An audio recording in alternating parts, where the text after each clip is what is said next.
What happened?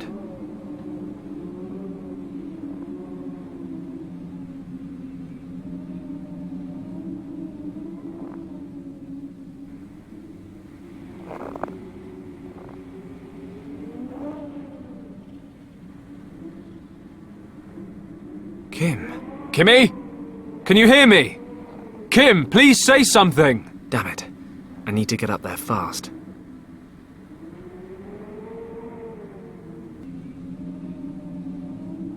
My Ford. It only made 199. Guess there's one less now. Still, I better get to Kimmy. She's almost as beautiful. I can't reach it from down here. I could reach Kim from that ledge over there. It's too steep and icy. I can't climb up there without help. This crate was hurled out the plane, but it's still in one piece. True British workmanship. We can make an indestructible crate, but we can't build trains that run on time. I can't open it with my bare hands. A piece of my plane's propeller. Poor girl, took quite a beating. She'll never forgive me.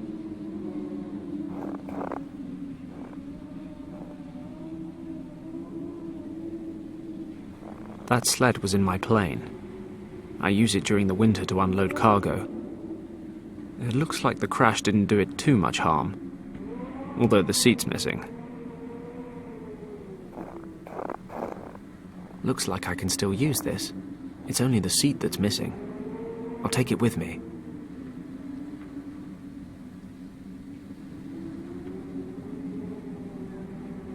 Crap.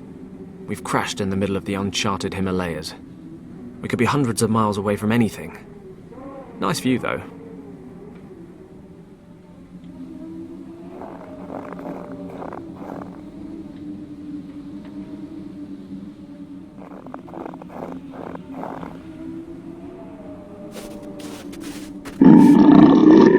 Whoa! Good boy! Good sheep!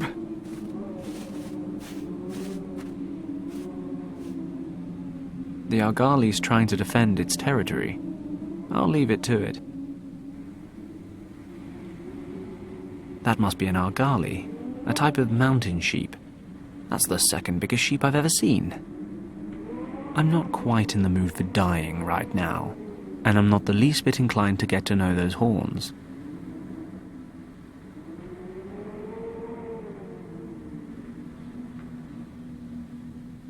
This seems to be a place of worship for the locals, although it looks like they might have more popular tourist attractions. They look like ritual incense sticks. I'm not going over there as long as that Argali's got the rage.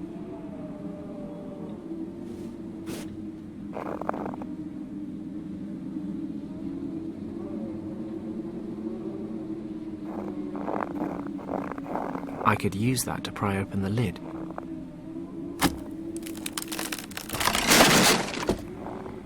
Who would have guessed? It worked. The crate's open. A few of the things inside might come in handy. Let's see what we have here. A gramophone and a few records. Most of it smashed to pieces.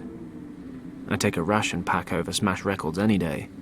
Although I'd take whole records and a working gramophone over the ration pack. Josephine Baker is all the sustenance I need.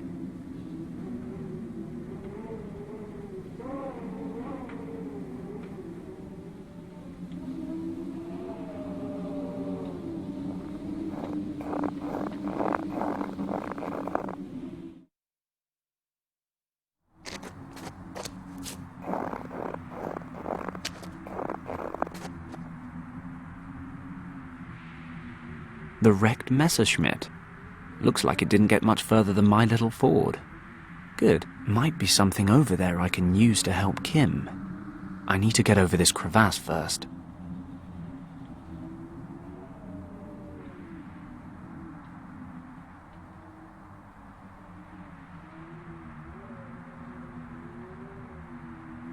The plateau's pretty windswept. All the snow's been blown away. I doubt I can move it. That's nearly a 200-meter drop. Lucky I'm not afraid of heights, or anything at all. If I could take a run up, and if it weren't so slippery, and if the wind were a bit calmer, then maybe, just maybe, I'd be able to jump over to the other side. However, this massive collection of conditionals does give me the feeling that my plan might be a tad too risky. Lush white snow. No point trekking up there for no reason. A big pile of snow. No thanks. My fingers are already frozen stiff. The wing of the aircraft. I can't reach it.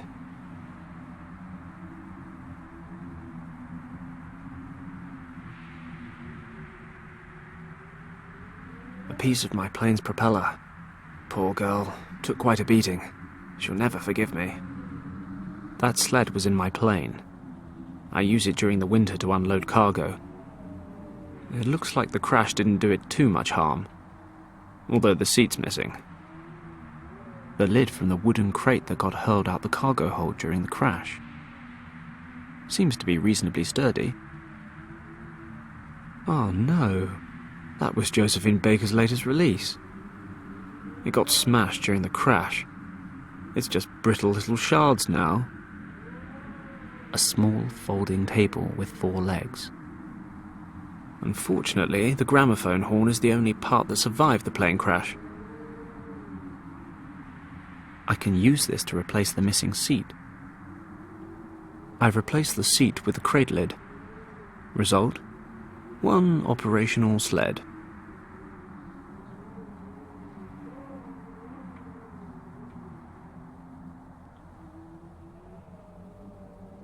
You know what? If I could pick up enough speed on the sled, I might just about make the jump across the crevasse. However, there's really not enough snow cover to get me all the way. Damn it.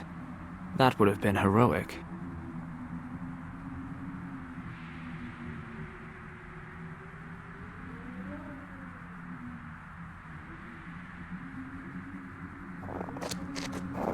I can use this to collect some snow.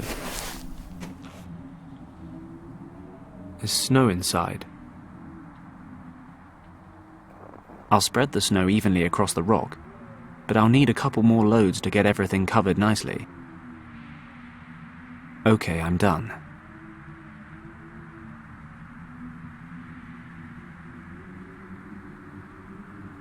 I can't believe I'm about to jump a crevasse in a sled, but it's all fixed up and there's enough snow. Made my sled better lie in it.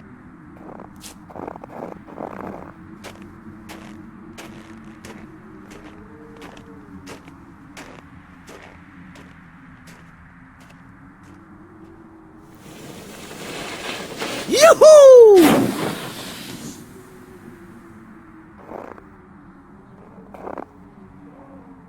Can't believe that worked. Stunning.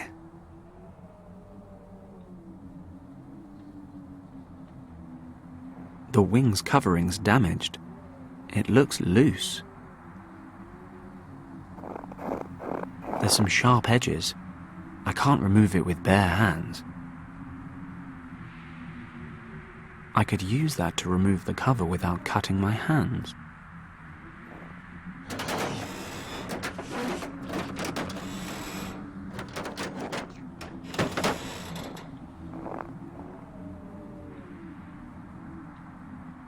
The wing's framework.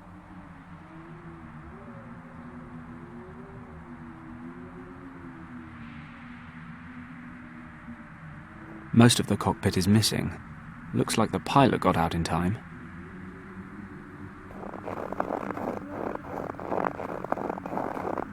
Let's see if I can find anything useful.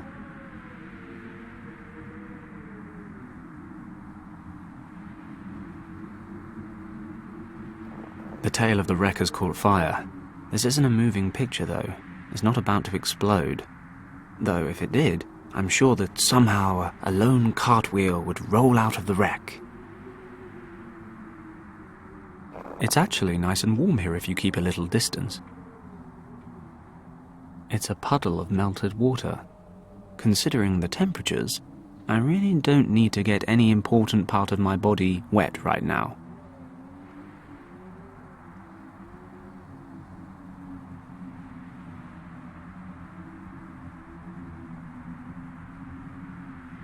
The framework of the Messerschmitt's wings.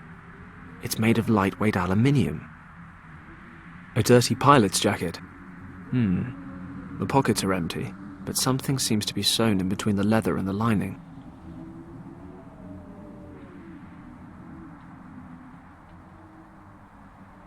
Binoculars. The blade isn't sharp enough to cut open the jacket.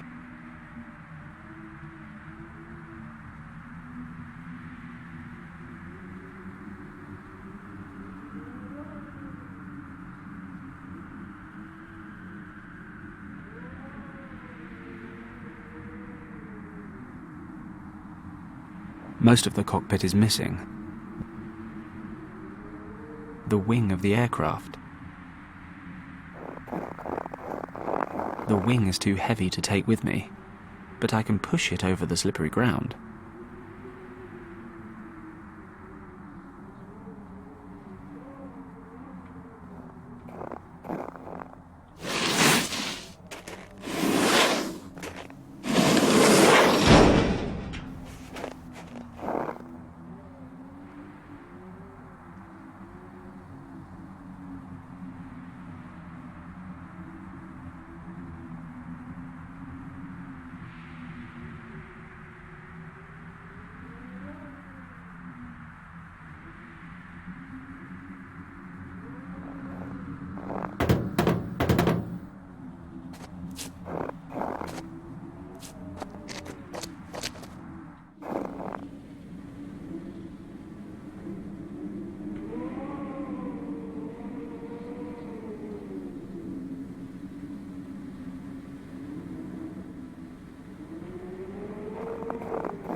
The frame from the Messerschmitt's wings. I'll just leave it here, I guess.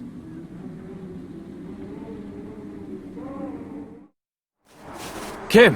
Thank goodness. She's alive. Kim! Can you hear me? Damn it, she's unconscious. But I'll never get her out of the wreck without her help. I need to wake her somehow. She doesn't look hurt, but if I leave her here much longer, she'll freeze to death. I need to bring her to somehow. Kim! Kimmy, can you hear me? She's out cold. The cockpit's completely crushed. Kim's lucky she doesn't have any real injuries. Perhaps I can push the cockpit to the side a bit and then pull Kim out.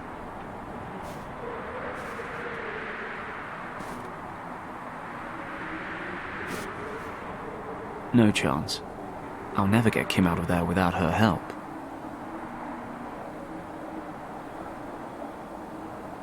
The parachute from my plane. I can't reach it. The propeller blade's too short. I can't reach the parachute with it.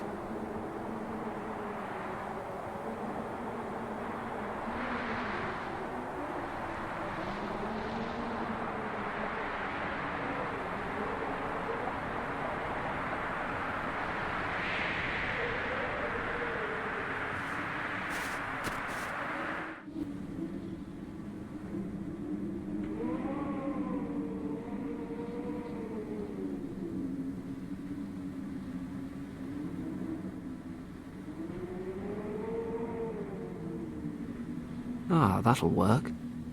I can cut out the jacket lining to find some kind of document. A piece of lambskin, cut from the pilot's jacket. I think he could have done with putting this thing through the wash a bit more often. Probably smelled better when it was alive.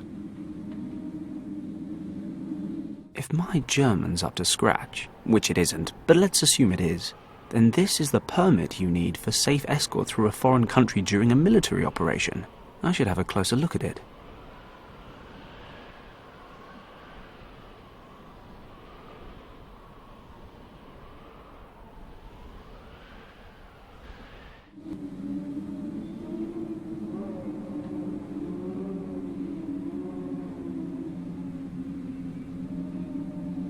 Okay, I'll put the lambskin on the sled so I'll have a nice soft seat next time. Hey, this is starting to look like an animal. Thanks to the lambskin, I have a soft and smelly seat. Okay, so it looks a bit odd, but that's not a problem. It looks kind of like a ram with no legs. No, shouldn't be a problem, provided no one sees me with it. And now for some legs. Wow, this thing is uncannily lifelike. I mean, if I squint my eyes a bit, it starts to scare me. Incredible. When you combine a sled, the lining of a pilot's jacket, and a folding table, you actually get something that looks strikingly similar to a ram. And thanks to the lambskin, it even smells like one.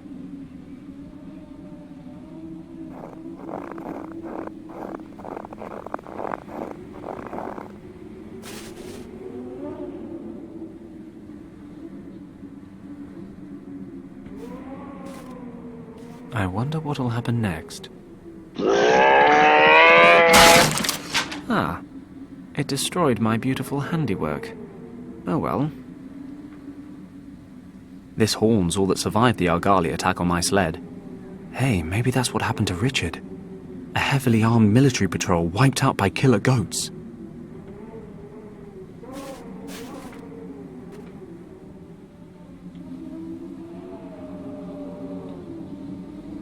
This horn broke off when the Argali went after my sled. Oh, and now the leather strap is coming off. Great. This leather strap was wound around the horns of my sled. Oh, the horn's all that's left of my pet ram. God rest his soul. Do animals go to heaven? What about fake ones?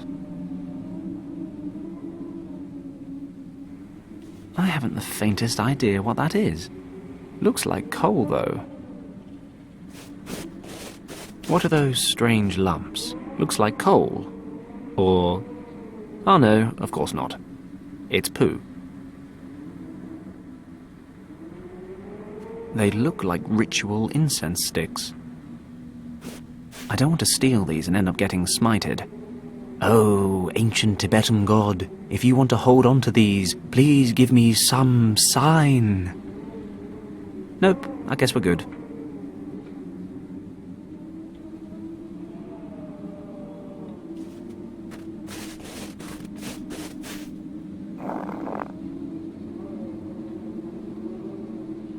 Those are the incense sticks the natives burn during their rituals.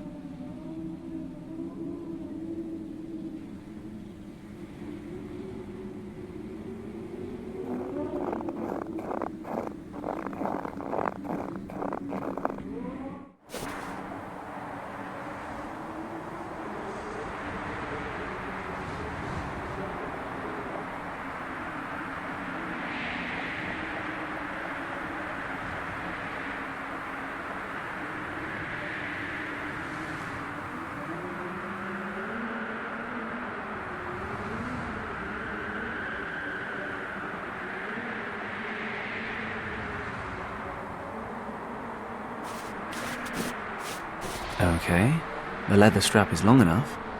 Let's see if it's any good as a whip. Something about this just feels right.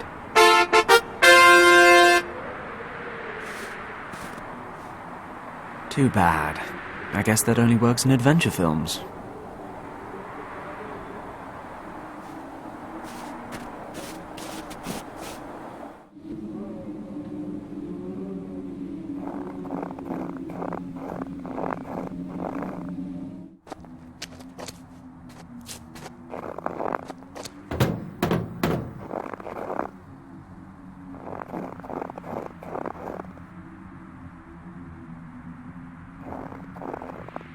Okay, I'll wet the leather strap. It's cold. Oh, nice. The strap's frozen through already. The leather strap is frozen stiff.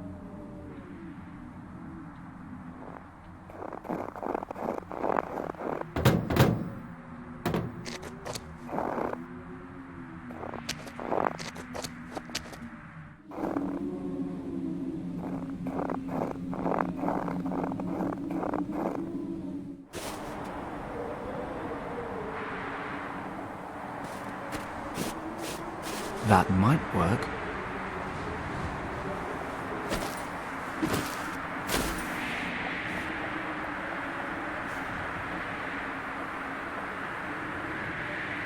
The parachute from my plane. It looks in one piece.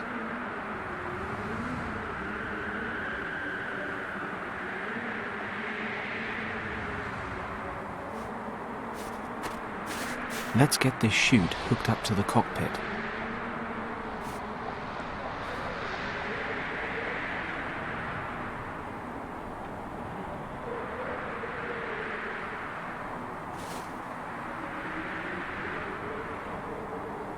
The parachute from my plane. Okay, ripcord time.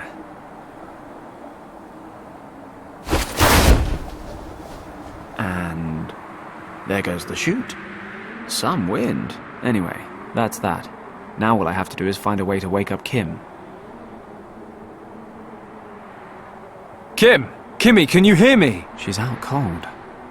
She doesn't look hurt, but if I leave her here much longer, she'll freeze to death. I need to bring her to somehow.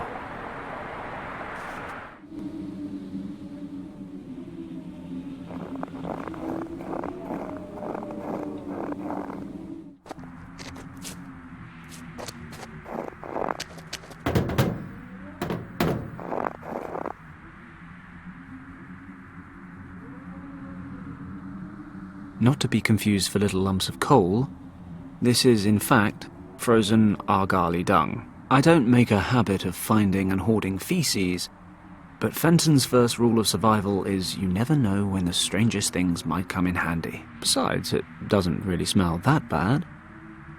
To be honest, I even seem to recognize a slight but quite pleasant herbal aroma.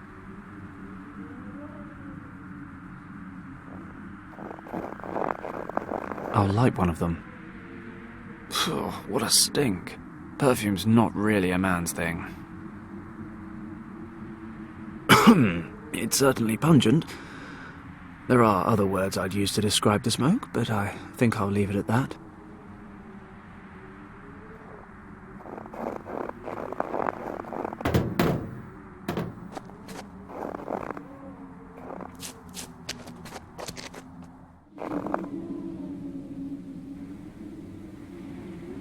The incense is half burnt, but it still stinks to high heaven.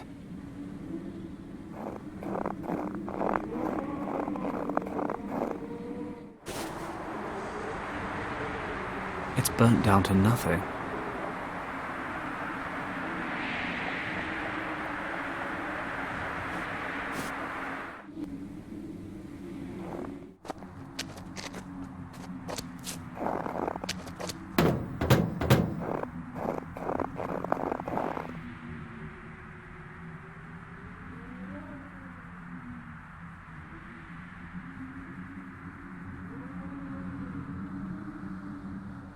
I have no idea if dried dung is flammable, but as long as I'm holding the stuff in my bare hands, I'm not going to try and find out.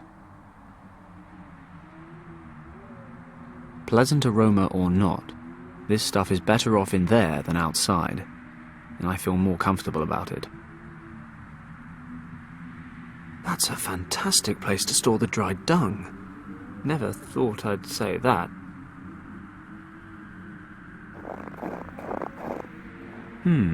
Let's see.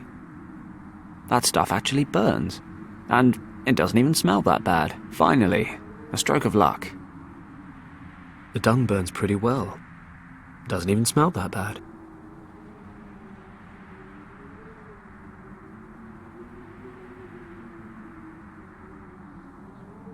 I've lit an incense stick. The smell from this thing could wake the dead.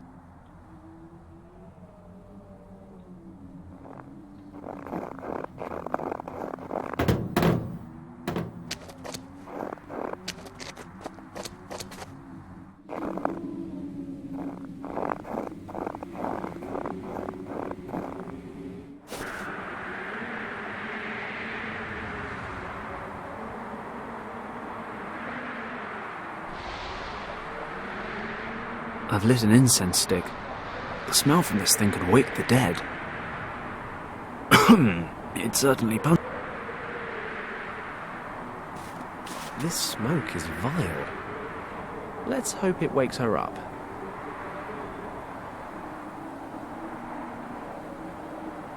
Kim! You alive? What? Yeah, I think so.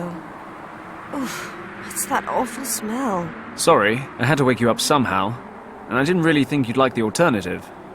Are you sure you're okay? Pretty sure. My head is aching and I'm cold as ice, but other than that, everything's fine. Great. Let me help you out of the cockpit. You need to get warm quickly. Well, thawed out again. You slept almost 4 hours. I'm still pretty cold. Move about a bit. You'll warm up. We've got the fire burning. We're not going to keel over anytime soon. Wow, you really know how to reassure a girl. So what do we do now? Let me guess. You'll think of something. We'll have to stay here for the night. It'll be dark soon. A whole night? In the cold? Oh, wonderful. That's something to tick off my to-do before I die list. Probably the last thing. Remind me. You made me leave Hong Kong because... What was it you said? To be safe? Yeah, that was it. Come with me, you said. Otherwise the triads will kill you, you said. Kim. You're safe with me, you said. The great hero, Fenton Paddock. Kim! Let Fenton Paddock keep you safe. Absolutely no chance of being chased by triads, shot down by Nazis, and stranded in the middle of the Himalayas to freeze to death. No, sir. Kim, shut up for a second and listen to me. While you were sleeping, I checked out your uncle's documents. So? He was travelling this region in 1922 with a researcher named Arthur Hayes. Ring any bells? Yes, Uncle Wang told me about that expedition. Many times. Professor Hayes had taken him along on his Himalaya trip as a cartographer. Well, I noticed something really strange. Most of his notes are written in traditional Chinese, but your uncle wrote some of the sections in a language I've never seen before. According to what I could read, he and Hayes were looking for a monastery, which they figured was in this region. Do you know what that means? That you can't read every kind of language? Be serious. If there really is a monastery somewhere around here, it might be a safe place to head towards. Okay. My uncle sometimes wrote certain things in a kind of secret script that only he and I could decipher. Show me the documents. Here, can you read any of it? Well, it says here that a storm hit and my uncle and Professor Hayes took shelter in a cave. We were more than happy to have found shelter in time. When we moved further into the cave, we noticed we were not the only ones seeking shelter there. In the glow of our torches, we recognized a man leaning against the cave wall. He spoke to him, but the stranger did not react. On closer inspection, we realized why. The man was dead. He was frozen stiff, and it was likely he had already been there for quite some time. The man was wearing a monk's robe and presumably had an attack of weakness during a pilgrimage. Hayes brought my attention to something. The torn up and burned remains of a parchment lay beside the corpse. It is possible that the monk had used the last of his strength to build a fire. On examining the burnt remains more closely, it turned out to be a map. Hayes was able to determine a few checkpoints, and thus conclude that it showed the region we were in. The texts we were able to identify on the map were written in an ancient script, of which Hayes was able to translate little. While the professor's eyes wandered across the map, he suddenly gasped. His trembling fingers moved over one word. Shambala. Hayes, who had studied every possible source of information prior to beginning his expedition, explained that many myths and legends shrouded a valley by that name. They say there is an ancient monastery in the valley where no outsider has ever been. According to the legends, the monks from Shambala Valley guard an ancient and very powerful secret. It was possible that we had come across a key to this hidden valley, and Hayes suddenly became excited when he realized what that could mean for him, the leader of the Tibet expedition. In that moment, I took a closer look at the dead monk. Could he be one of those monks living a secluded life in the valley? Where did he want to go? Or was he returning from somewhere and didn't have the strength to continue? My eyes dropped to his hands, and I noticed that the fingers of his left hand were wrapped tightly around something. Hayes noticed it too and opened the clutched fingers in a somewhat harsh manner. Hayes grasped the object and held it to the light of my torch. It was a stone, resembling the eye of a dragon. There was a green gemstone in its center, through which the light was refracted, falling onto the walls in a most fascinating pattern. Hayes put the stone away. He must have noticed the look on my face, because he justified himself. He remarked that the stone was better off in the hands of a researcher than those of some farmers or shepherds who might discover the cave someday. Okay, now skip a few passages. Did they find the monastery? Hold your horses. It's been a while since I last read this stuff. I'm a little rusty. They headed off to find the Kembalang Valley, but the approaching winter made it impossible. They couldn't make it through the mountains, so they broke off the hunt. They got home, and Hayes tried to raise money for another expedition with better equipment, but nobody was interested. People figured he was hunting myths. Uncle drew a map showing the valley's estimated location. It shows us where they gave up as well. Perfect. We can use it. I don't know. It's all pretty vague. How do you know the monastery exists at all? Hayes and your uncle believed it was here. Right now, that's good enough for me. And, to be perfectly honest, it is our only chance. Then I suppose we don't have a choice. Wait. Can you hear that? Sounds like an engine. Oh no. Not another plane? No, that's not a plane. It sounds more like...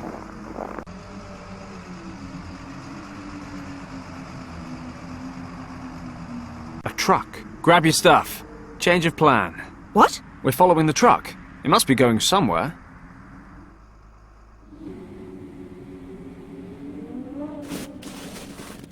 Could we stop for a moment, please? No, we need to keep moving. The snow's already starting to cover the tracks. Can you make it a bit further? Do I have a choice? I'm sure we'll find something soon. And what makes you so sure? I'm a boundless optimist. Hey, what is that? Looks like a military camp. I didn't know Tibet had an army. They don't. Remember that fighter plane? Germans? What are they doing here? Have they attacked Tibet? I doubt it. Let's break out the glasses.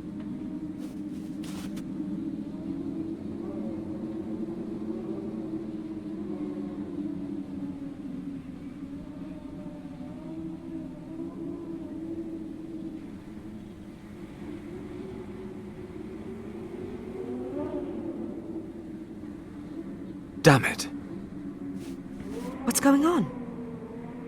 They're holding British soldiers captive. There's at least one officer with them. Richard? No, not Richard. But maybe someone from his unit. They must have met the Germans somewhere along the line. What are we going to do? What do you think? Rescue the officer, debrief him, find the rest of his group, and get everyone home in time for tea and medals. And we do that how? We? Forget it, Kim. You've made it this far, but you're sitting this one out. What? You expect me to just sit here and watch while you break into a heavily guarded military camp, get caught and tortured, and then leave me to freeze to death? For now, we just need to get the lay of the land. Then we'll wait till dark and make a foolproof plan. How's that? Why do I always let you talk me round?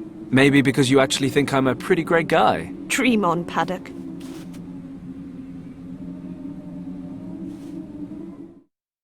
Okay, so far, so easy. Something tells me that's about to change. This place is bigger than it looked. What the hell are the Germans up to out here? Where are you going, Werner? To take a leak. Just make sure you don't fall down a crevasse. It's like Swiss cheese around here, you know. I'm not stupid, you know.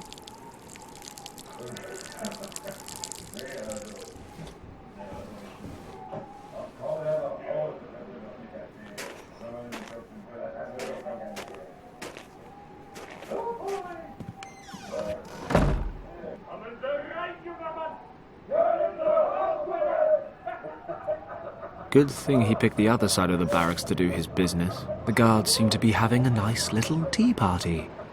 If they want to slack off, that's just fine by me. Actually, another time, another place, I might join them.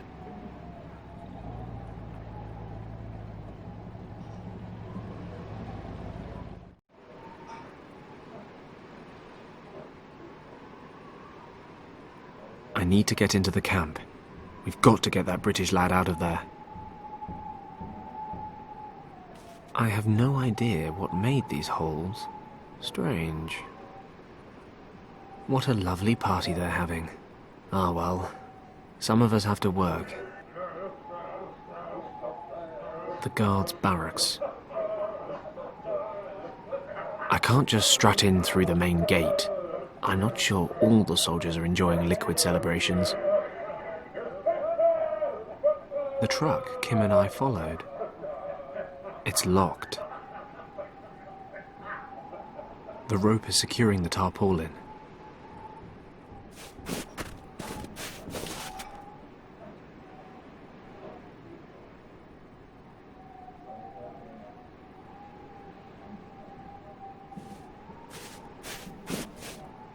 Long way down.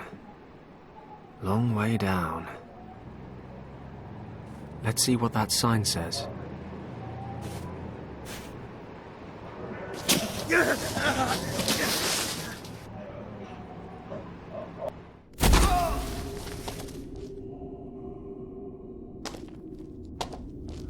Wow, 2 crash landings in one day. Bad karma. Ah well, 2 crashes and no casualties. That's something. Although I dropped some of my gear. Never mind. Let's get out of here. Paddock? Fenton, can you hear me? Kim? Damn it, didn't I tell you to wait?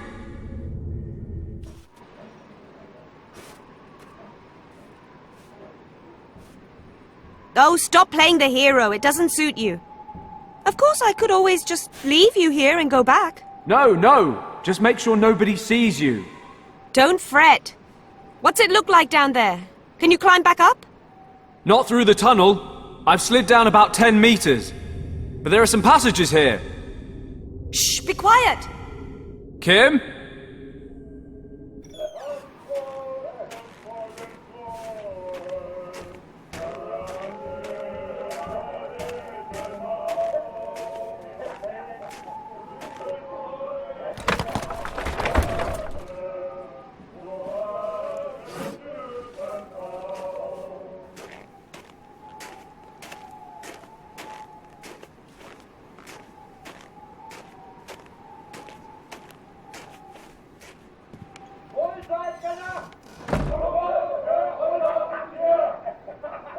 Kimmy? Is everything okay? Yep, coast clear. I'll take a look around up here. There must be something we can get you back up with. Okay, but be careful! Always.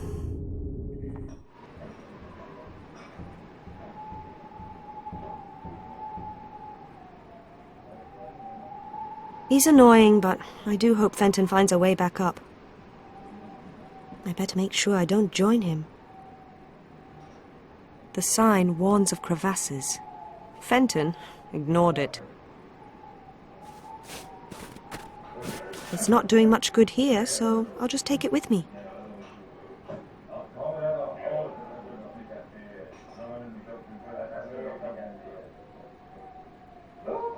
The truck we followed.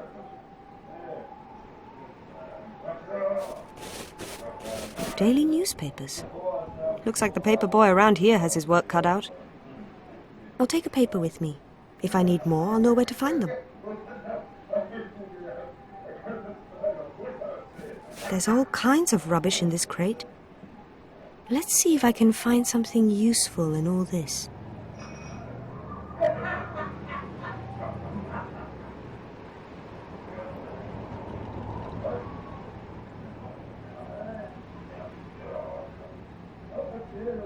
I should stay close by, in case Fenton needs something. And I'm sure he will. The guards' barracks.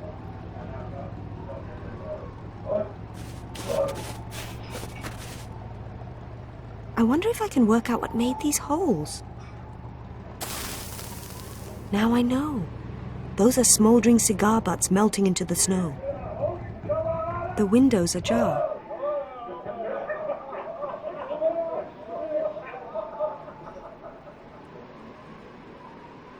These notes belong to my uncle. He recorded everything that happened during his expedition with Professor Hayes in 1922. Some of the text is written in a secret code that only my uncle and I can read. It seems he wanted to prevent anyone else from reading certain information, such as the section where he describes how he and Hayes found a dead monk who had a gemstone shaped like a dragon's eye and a half-burned map in his possession. The map contained unusual characters in an ancient script and the layout of a hidden valley that Hayes was desperate to find. The sign warns of crevasses. The warning sign was stuck in this piece of tree trunk. An issue of the Volkisches Tageblatt, a Nazi newspaper. There's a picture of a company of soldiers on the front page. Cookware, consisting of a pot and a lid. A roll of sticky tape. A gas burner. Looks like there's even some gas left over.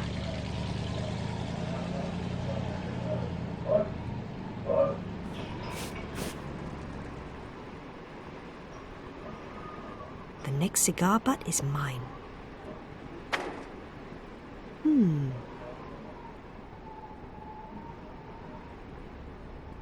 A glowing cigar butt. Filthy habit. Fenton needs my help. I'm tempted to just wander off, but I should probably hang around.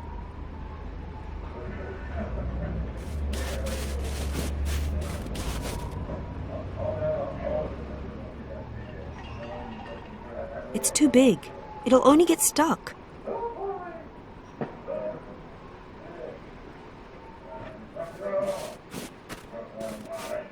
Watch your head down there!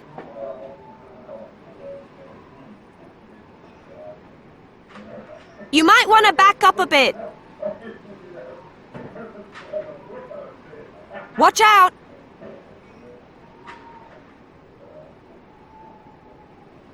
Duck!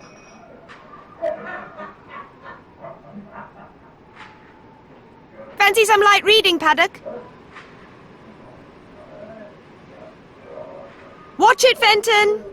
If this hits you in the face, you won't get any uglier, but you can still lose a few brain cells.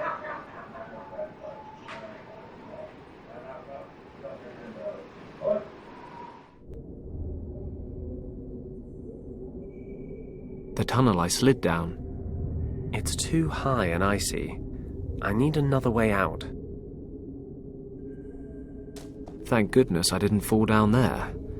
Some of my things weren't so lucky. Not a chance. I can't even see the bottom. Terribly dark. I'm feeling lucky. Let's see where this leads.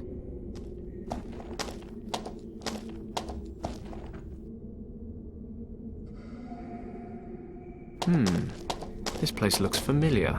Of course, as an expert scout, orientation is one of many survival skills I possess, which means I know without a shadow of a doubt that I'm going round in circles. I felt a draft at one stage, so there's got to be another route out.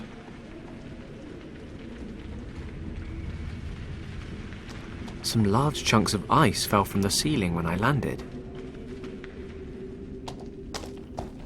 I'll grab a few smaller chunks of ice, just in case I come across any fine bourbons on my travels. My pockets are getting cold and damp. I don't need any more ice. No idea where this leads. That passageway leads straight ahead, and yep, sure enough, it descends into total darkness. This passageway is a little wider than the others, but I still can't see where it leads. There's a time for blind confidence, and that time is when talking to beautiful women, not when hopelessly lost in an icy cave of doom.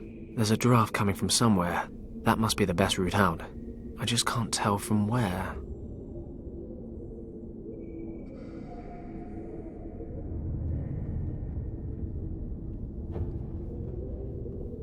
Oh no. That was Josephine Baker's latest release. It got smashed during the crash. It's just brittle little shards now.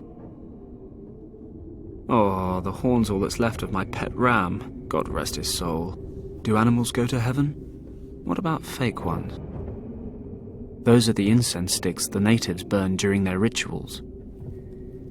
A long, thin rope. A cigar butt. Still smouldering. A gas burner. Looks like it might even be full. A roll of sticky tape.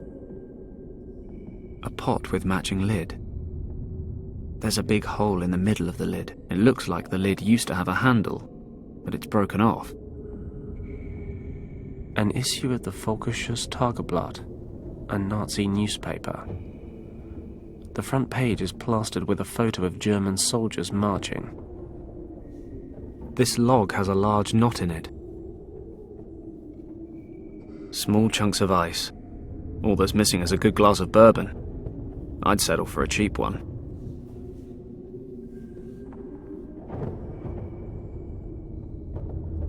It's not hot enough.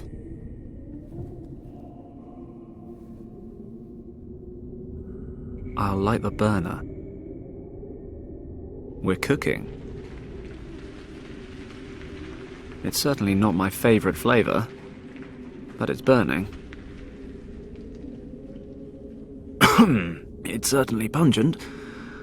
There are other words I'd use to describe the smoke.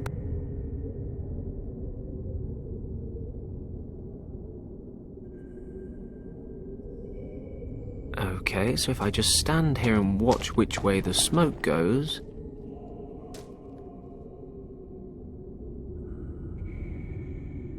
Bingo!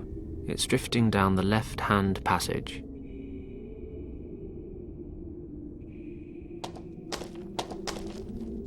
Ugh, this place smells like Gus's house. I can see the light. Ha! Always wanted to say that. There's a thin layer of ice covering most of the crevasse, but I can still feel the draft. I can't reach it. I must be right under the camp. The Germans tossed their rubbish into this cave. Building rubble, wood scraps, and other rubbish. Nothing useful. Aside from that, most of it's frozen. What is that? Hey, a pocket knife. Of course. All the blades are broken off.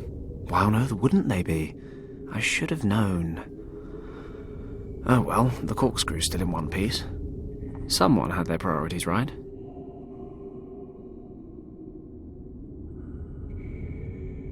A pocket knife where only the corkscrew works. Someone's got their priorities right.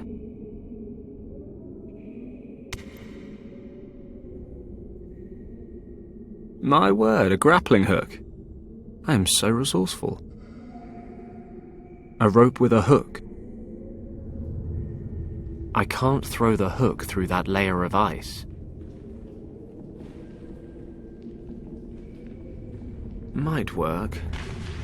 I'll make a nice little fire down here, and the layer of ice up there will melt away. Fingers crossed. Then all I need to do is work out how the hell to get up there, although that may be academic, since most of this rubbish appears to be frozen solid.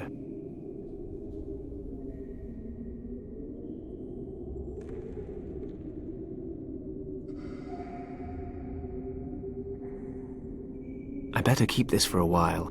I might need it later on.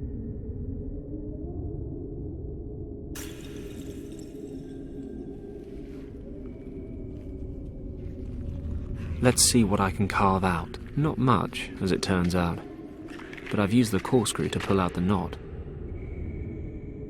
It's a wood chip from the log. Strangely bullet-shaped. A large, heavy log. I'll put some lumps of ice in the pot. There are some lumps of ice in the pot.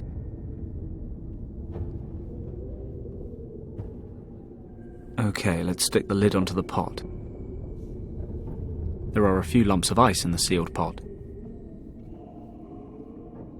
Okay, I've stuck the wood chip into the hole in the lid. It's full of ice.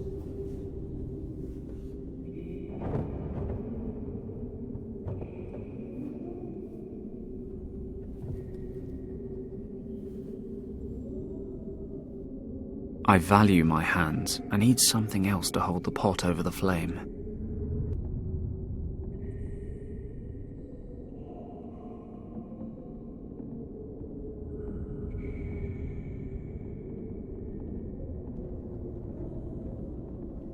They'd certainly burn well, but I don't fancy lighting them in my bare hands.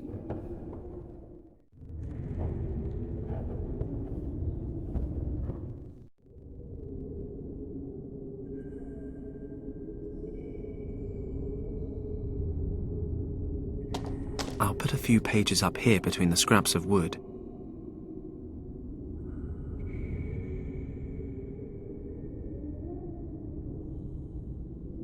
The newspapers are burning. Let's hope the rest of it catches.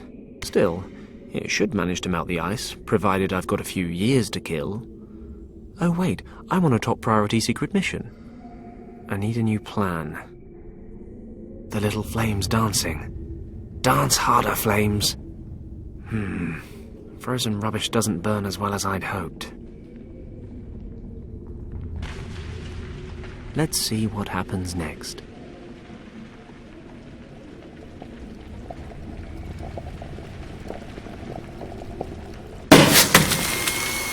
The practical side of physics isn't bad. The wooden bullet thing went straight through the ceiling of ice. Score. Freedom, here I come. No, no, and no again. Well, look at that. School science did teach me something useful after all. The pressure shot the chip straight up like a bullet. Ouch, ouch, ouch! Hot!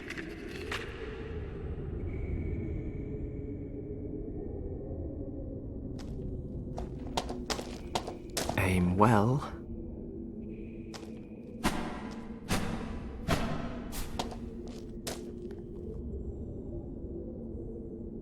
It's pretty strong.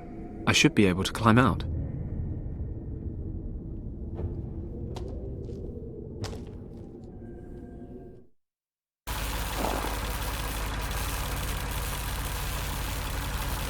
That must be the tent we saw from above.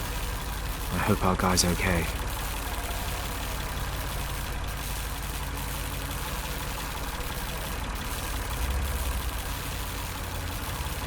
Leftover ammunition inside. Let's see if I can use any of this. Well, on the plus side, there's a grenade here. On the downside, it's most likely a dud. I managed to climb up to the top through this crevasse.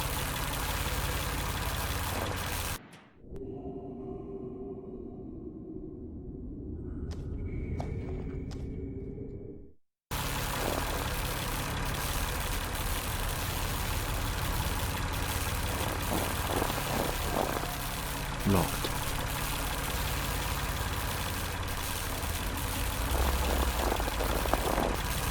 Locked. There's one just like that standing in front of the gate. Might come in handy sometime, but I have to take care of other things first.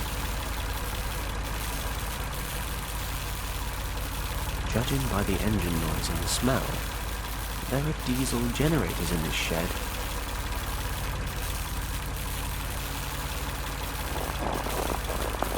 The generator motor sucks in air through this opening.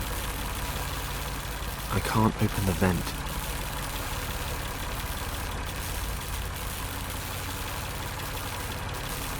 Looks like he's repairing the truck. The truck bonnet's being held up by that beam. Can't reach it without the soldier noticing. A portable welding machine. A toolbox. I shouldn't go any further. The guy over there might see me, and then fun time's over.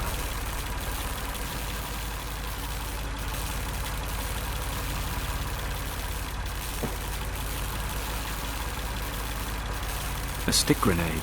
German model. The fuse is missing.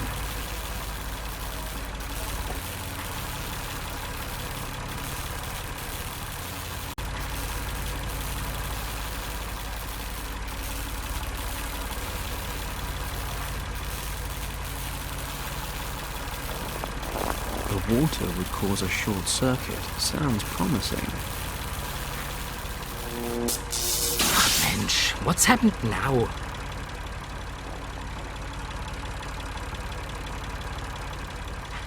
Must be the generator.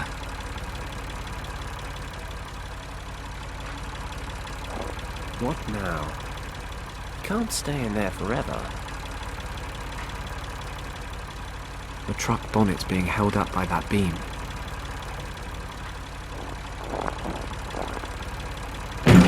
Hey, now what's wrong?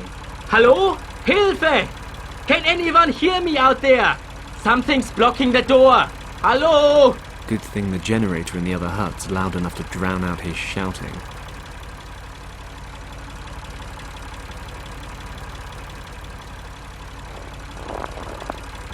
It won't budge.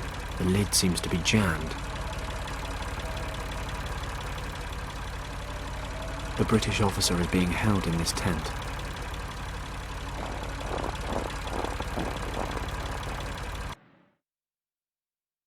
Okay, I'll ask you again. How did the monk and your lieutenant escape the monastery? Which secret passage did they use? We can go on like this for days. I have hundreds of these records, and you seem to enjoy the music. Or surely you would object.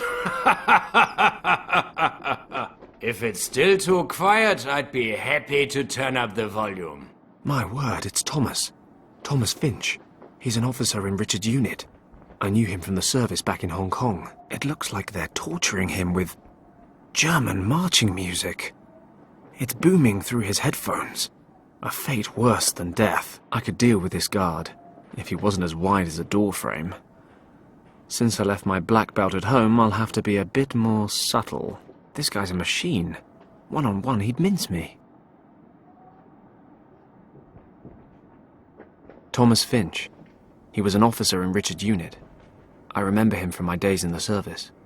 He was garrisoned in Hong Kong a few times. I have to get him out of there. He's probably beginning to think in German refrains by now. That's no good. I need him to tell me where Richard is. I can't get his attention while he's plumbed into the German marching music. And he's not looking this way.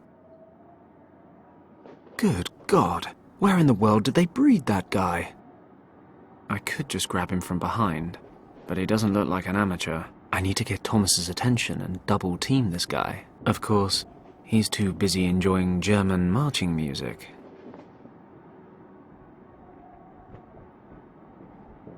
A Nazi uniform. Thomas's headphones are plugged into this player. I'll never make it over there without being noticed by Max Schmeling's big brother. There must be, conservatively, about 5,000 German marching records here.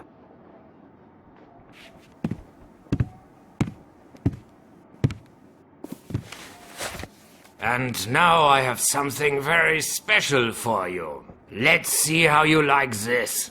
Something tells me you'll become very talkative very soon.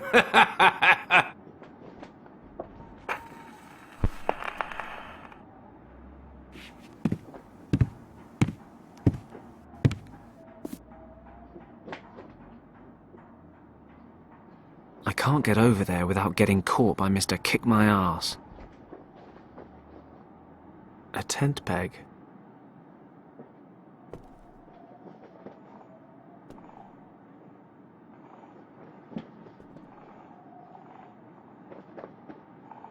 A tent peg.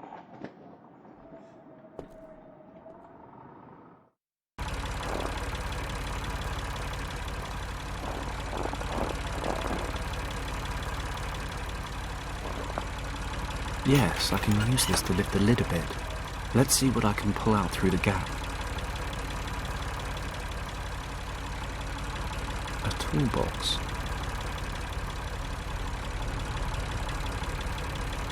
A buzzsaw blade. I'll take it out of the cover. A saw blade. An empty cardboard cover. Brown, simple, practical. A bottle of glue. A vice.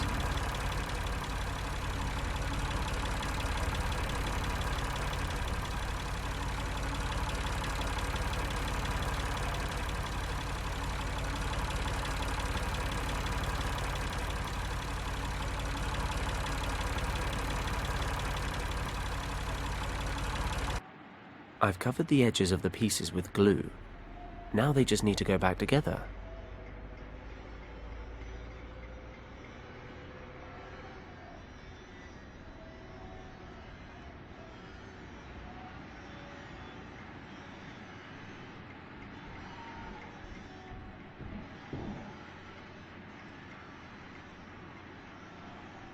I can pick up, turn and set down the pieces. No reason why I shouldn't be able to handle this.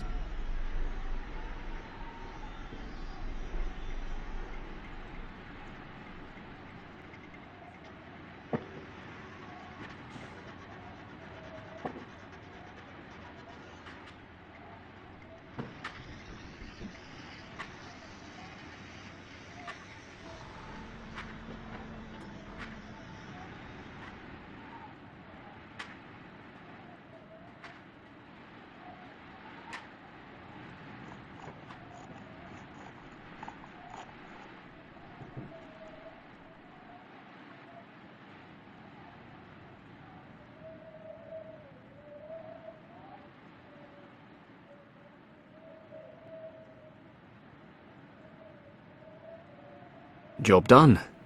I've glued the record back together. Of course, the light-coloured glue in the cracks won't stand up to scrutiny. At all. I've glued the pieces back together. It's whole again. You could almost mistake it for a new Josephine Baker album.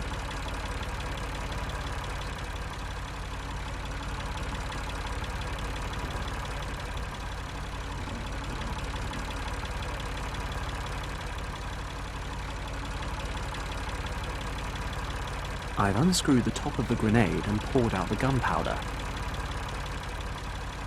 It's gunpowder from a grenade.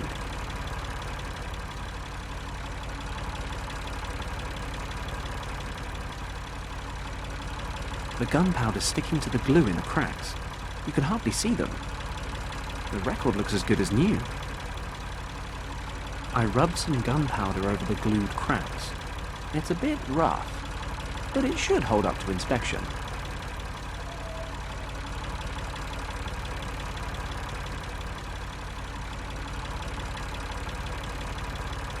We could jazz up this cover with that picture of the soldiers from the newspaper.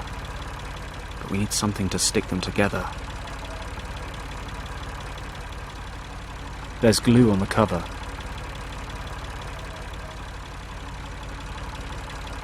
Perfect. We've got marching soldiers on the front cover. The picture of the soldiers is stuck on well. Hey, maybe I'll sell this as a collector's item instead.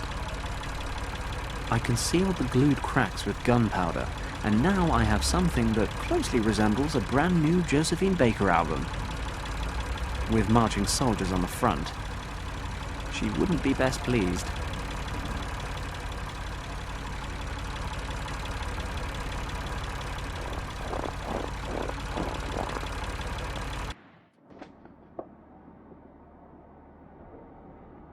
If I'm lucky, Hans won't notice it's not marches.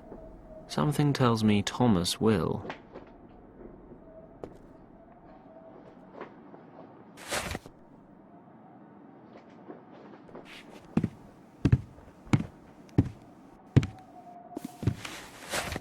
Okay, here comes a real smasher.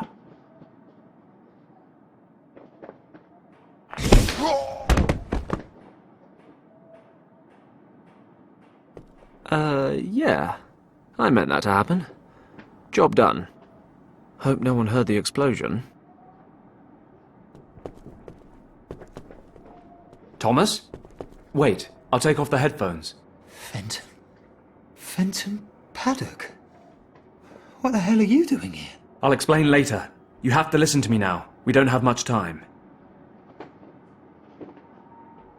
Are you okay? Fenton? You're back with the forces? Where's the rescue unit? No. Listen to me, Thomas. Is everything okay? Are you injured? Well, my ears are still ringing a bit and I'm pretty knackered. They haven't let me sleep for 3 days. Can you stand up? Not as long as I'm handcuffed to this crate. Okay. I can take care of that. I need to know what happened. I suppose we were in the wrong place at the wrong time. What do you mean? Well, our mission was to survey the area. Richard's maps were taking us towards some key defense points. An old monastery set near a valley. It was dark when we got here. The search for the monastery was due to begin the following morning. We were prepping our gear and setting up camp when we heard explosions. The monastery was set on a mountain slope, and we could make out someone trying to blast open the entrance. We couldn't tell, but we assumed they were bandits. Richard ordered an attack. The maps showed a second, hidden entrance to the monastery, so we took a team up and made contact with the monks. We got in touch with the abbot, or whatever they call him, but we were too late. They stormed the main entrance. We were massively outnumbered. Didn't have a chance. The old monk hid Richard and I in a secret chamber. He was scared. Didn't think he'd make it. He told us something we were to remember at all costs. And what was that? He said, "The door is guarded by 2 dragons, Yao the Strong and Zhao the Wise. Zhao, the mother, is twice as old as her son, Yao." Something like that. Anyway, he made it, along with Richard, but I took a bullet and wound up here. I only realised then why we were overrun. Nazis put up a better fight than bandits, I guess.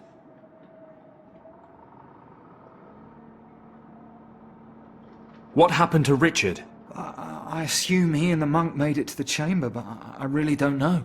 So Richard might still be there? Maybe, if they had some supplies. But he might even have made it out. Well, whichever the case, I'm going to find him. That chamber, where exactly is it? In a kind of courtyard. There's a secret mechanism on the west wall. Right. What are the Germans doing here anyway? They found something very exciting in the monastery, but I haven't the faintest idea what it is.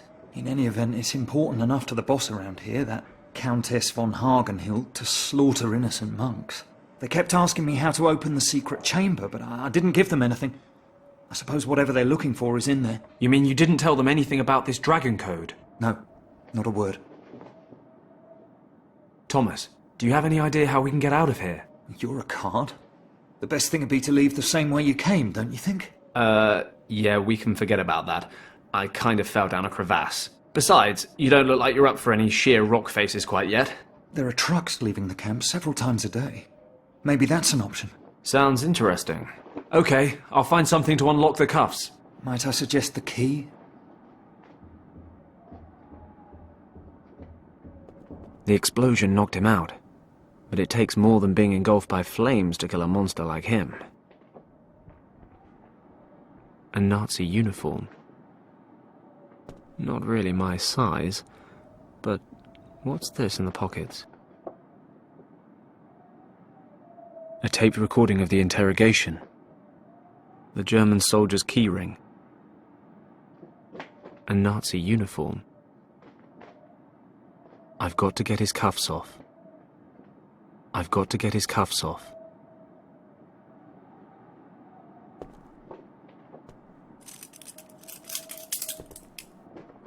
Perfect. The smallest key fits.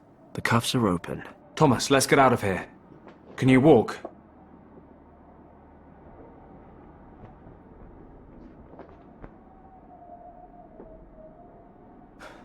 I've had better days. Maybe you better hang here until I can find us a way out. I'll check out the trucks. Get out of here in style.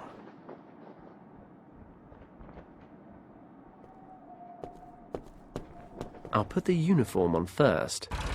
Blend in with the locals.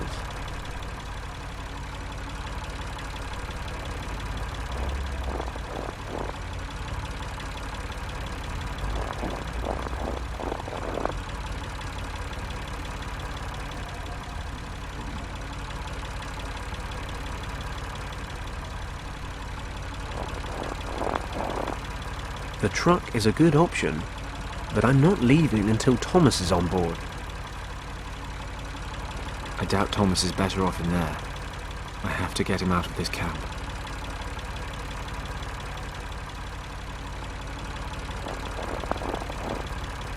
I can't climb down there with Thomas. He's still too weak. Thomas is waiting here until I find us a way out.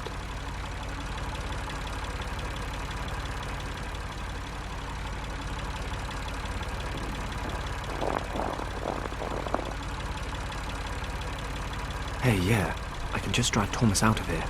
I can hide him in the back of the truck. If we make it past the gate, we're home dry. Okay, Thomas is hiding in the back of the truck. If my luck holds, then the key's in the ignition. Hey, what are you doing there, Junge? Another one caught the bug. It's this weather. I've had a cold this entire time. Yeah, can hardly speak. Don't worry about it. You wanted to go to the monastery, did you? Mm-hmm. Did the men up there order another truck? At this time of the day? I've told those fools 100 times that I will not allow a convoy to drive up there at this time of the day. They better learn to stick to the rules. No truck leaves the base after 1600, unless they've made a find of utmost priority up at the monastery. What's all this about anyway? What needs to be picked up so urgently? Well, what did they say on the radio? Whatever, I just need the military assignment form, filled out in full. Have them give you one in the radio room. If the finds are particularly important, I can send you up with a truck. I'll be in the barracks. But don't come back unless we're talking really important finds. Otherwise we'll have it picked up in the morning. Very well. Radio room, form, and important find. Off we go.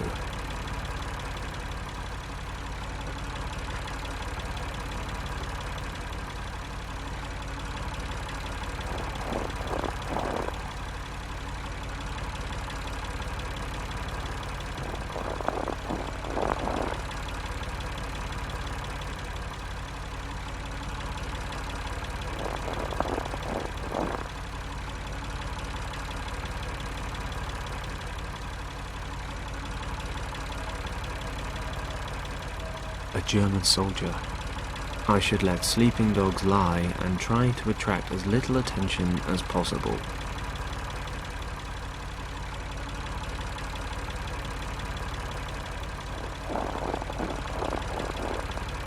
Locked.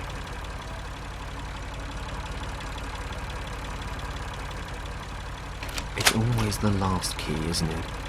Doors open. Thank goodness. Nobody here. There's a pencil on the floor. Messy Nazis.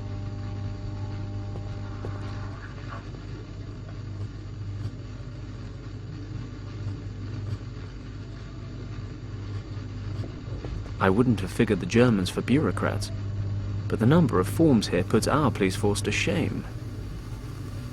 These papers here look like the special assignment forms the guard was talking about. I'll take one with me.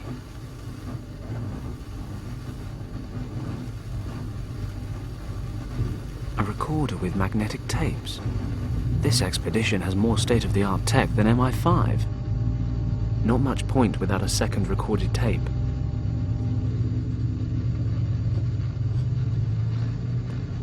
Let's hear this recording. After 2 hours of traditional marching band torture or oral discomfort treatment, I continued to question him regarding Object 28. He continues to claim he has no knowledge of the item in question. Object 28 is vital to the success of our project. Further questioning scheduled. Object 28? What project? Cheeky Nazis.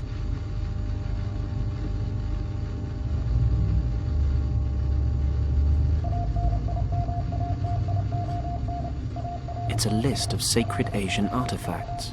That must be what the Germans are looking for at the monastery. I better leave the list hanging there.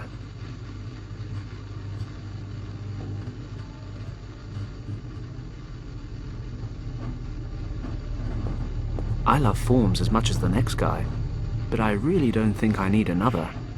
At least if I get a sudden hankering, I know where I can find more. A pencil. That must be one of those special assignment forms the guard was talking about. It's blank.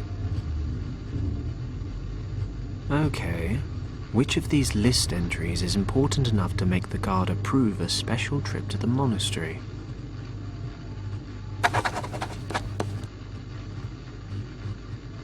I filled in the form with one of the lost objects. I just hope the guards think it's important enough to let me drive off with the truck.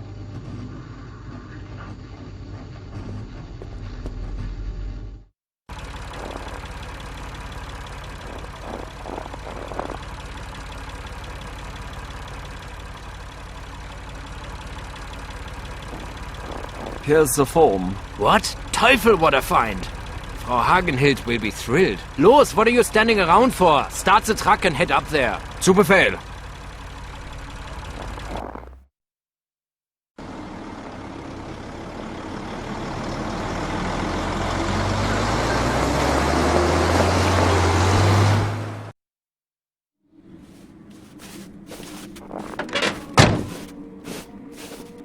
We can't get any higher in the truck. You'll have to continue on foot from here. How far is it? 800 meters, maybe a kilometer. The path forks halfway. Head to the left to reach the side entrance. Okay. You head back down the pass with Kim. Try to make it to the Indian border. When you get there, contact... Hello? Yes? This is one of your terrible jokes, right? What do you mean? This is the second time you've tried to palm me off. You're sending me away with a complete stranger? Sorry, no offense. None taken. Kim, I've known Thomas for a long time. He's not about to sell you for a camel. I, on the other hand... Oh, please. Where exactly would you be right now if it weren't for me? Kim... Impaled on an argali, stuck down a crevasse? I'm not saying you haven't helped, but this is no place for young girls. Oh, of course. I forgot. You infiltrated the German camp all on your own. Fine. My life's achievements I owe entirely to you. Is that what you wanted to hear? Close enough. So your friend here can just head on down the mountain on his own. Sorry, nothing against you. No problem. Fine. Fine. Just stop yelling before you bring the whole German army down on us. But I'm warning you, this is not playtime. It's a very serious rescue mission. You'll do what I say, when I say it, and without complaining. Deal. You better get going, Thomas. Okay. Good luck, you two. If I were in better shape, I'd be with you. Look after him, Kim. I'll head for northern India and contact Lord Weston from there. Good luck, Thomas.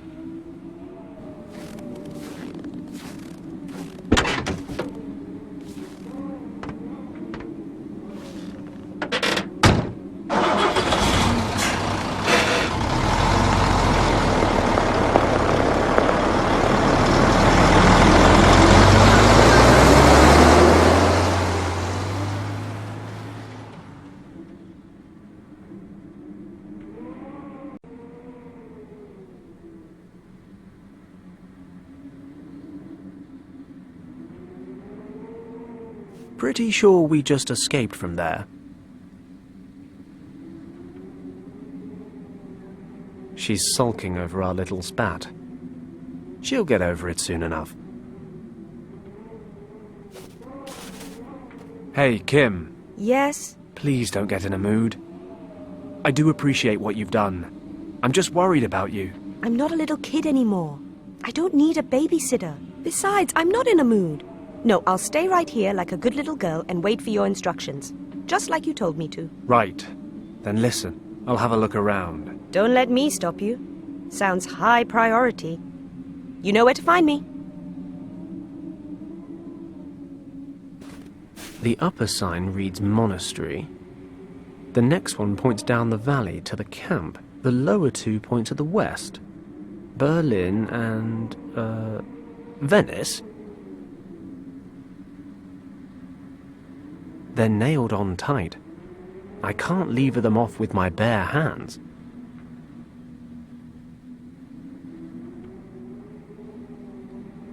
How is it that a tent peg is more multi-purpose than a penknife?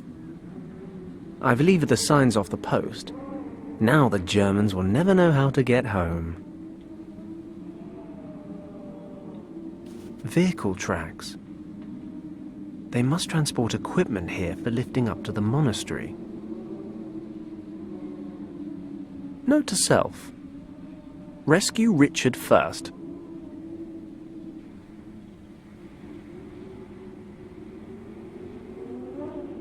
The monastery where Richard disappeared.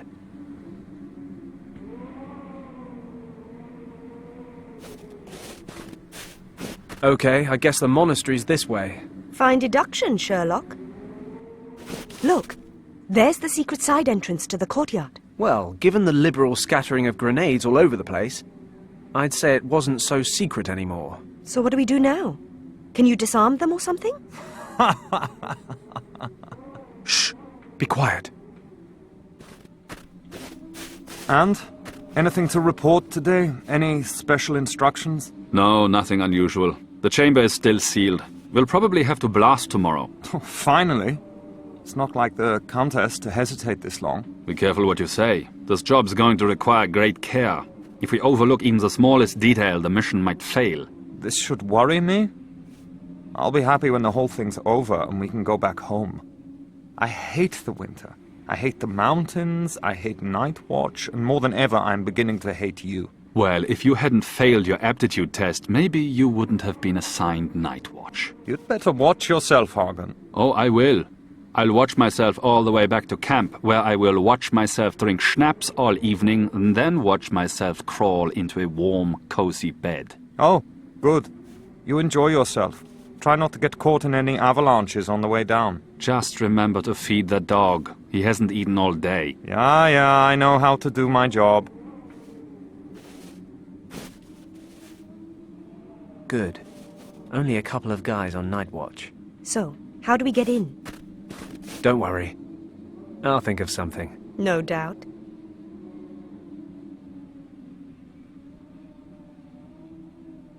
The main gate.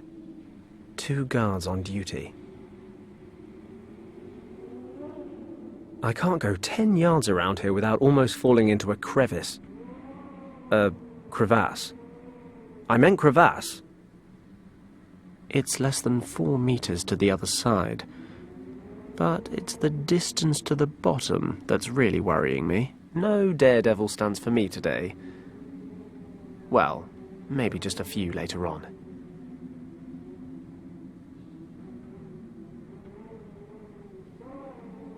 These wires are connected to the detonators on the grenades. If I happen to feel a strong urge to die sometime today, I might consider that course of action. But until then, I'm not touching those wires. Interesting. What's interesting? What? Oh, these grenades here. I just realized they're gas grenades. And is that good? Since when is poison gas a good thing? I mean, can you defuse them more easily than other grenades? No, I can't. And besides, I don't have the tools I'd need. What's so interesting about them then? Well, actually, nothing when I think about it. Except that it's very clever. I mean, if they go off, they won't destroy the bridge, and they won't risk setting off an avalanche with a big explosion. So really, it's a very sensible and intelligent defense strategy. Clever Nazis. And this is supposed to help us somehow? Well, no, but... Then why are we having this ridiculous conversation? Think of something. Yes, Mom. God forbid.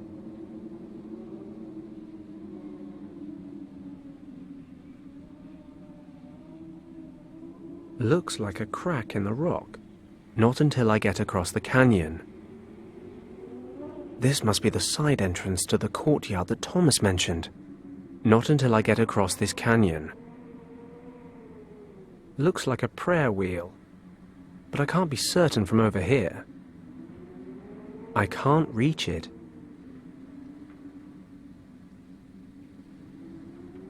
The dragon's foot extends from the rock face a little. I can't reach it from here. A figure of a dragon carved into the wall.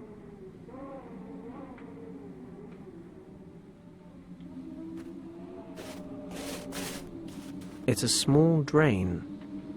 I could jump for it and try to hang on. Then I'll hang, and hang some more.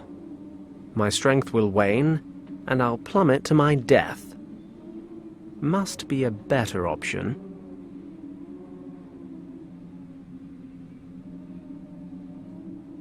Luckily, whatever monster of a bird built this is nowhere to be seen.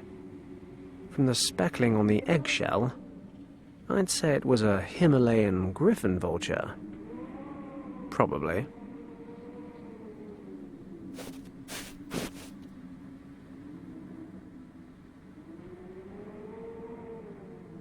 A broken eggshell.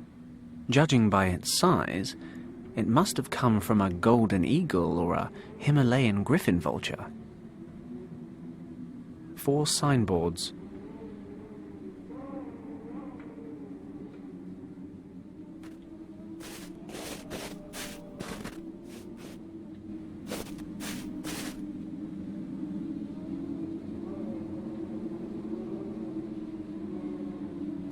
Damn, these Nazis sure do know how to organize and carry out an expedition. This lift was installed recently. It leads up to the monastery. I don't see a way to climb up there. The diesel engine that runs the lift. Even if I could reach it, I wouldn't want to switch it on. We don't need any attention from the guys guarding the monastery. They must use this pulley system to transport equipment up to the monastery. That container's been loaded with gear, but I guess someone bunked off before sending it up. Might be something useful up there. I'll never reach it from down here. A loading platform. This lever probably raises the loading platform.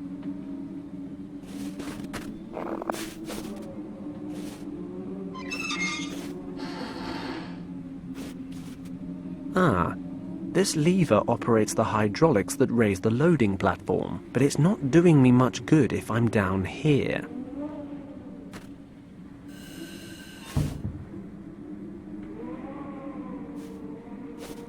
A puddle of oil from the hydraulics.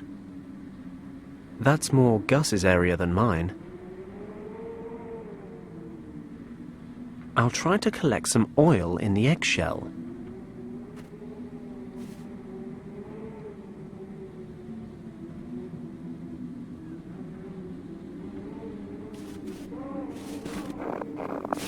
Kim. What? I could use your help. Well, well. How about that? Really? Really. And you can start by stopping the Madam Act. We're supposed to be saving Richard. Okay, okay. What do you need? You see that container up there?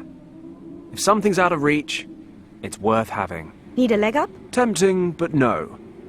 If you stand on that platform, I can lift you up there. Yes, sir.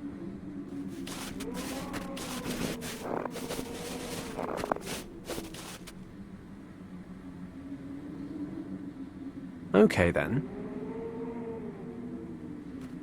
Here we go.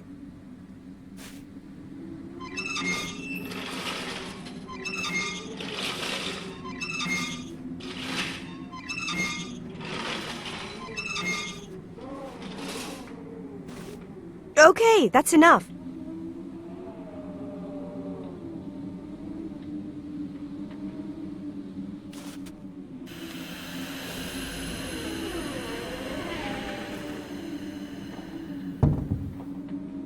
Hey, you were right. This stuff will come in handy. It's some wood and a packet of white stuff. Sheesh. Hey, I saved our lives with a bag of flour and a pumpkin not long ago, so don't be too hasty. Oh, you're welcome then. I'll just go stand back over there so I don't bother the master at work.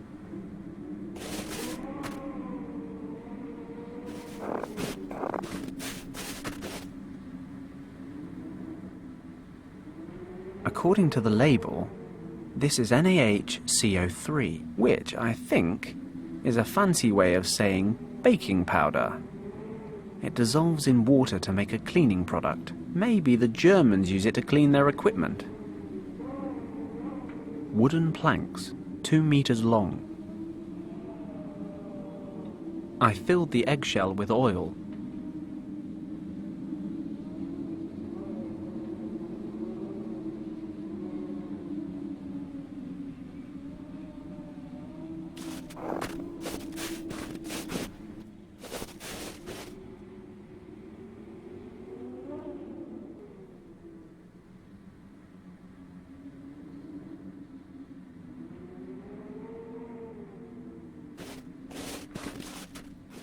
The plank should just about reach the drain from here.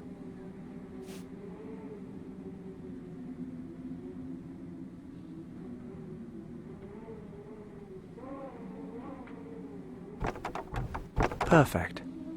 Let's get over there.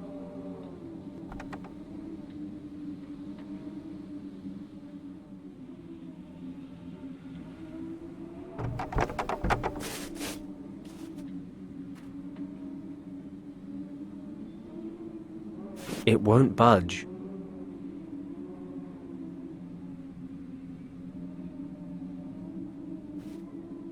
The opening's too narrow to get a hold. But if I give the stone a knock... Yep, it's certainly hollow back there.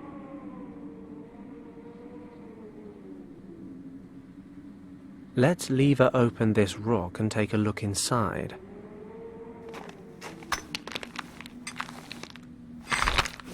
Wow, what do we have here? It's a wooden wheel mounted on an axle deep in the rock. There's a slot in the front here. I can't get a good grip on it.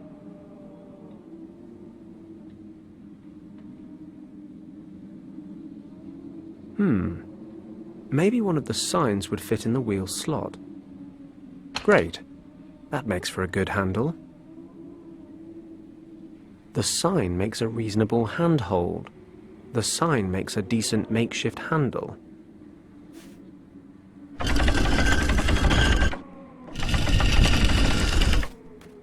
I've got it turned a little, but I can't get the handle any further round.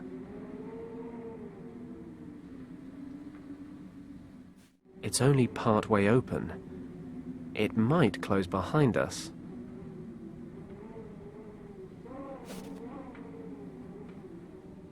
Okay, I'll stick a wooden sign in this slot too.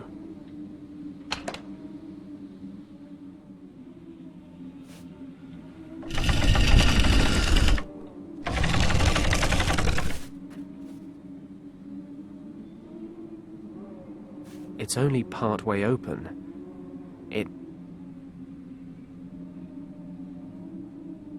And another handle is set.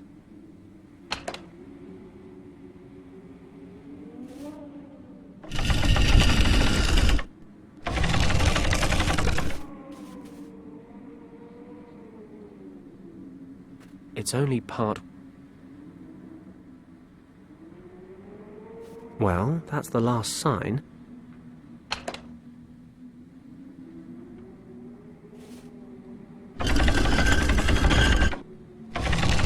Perfect. It's come all the way around.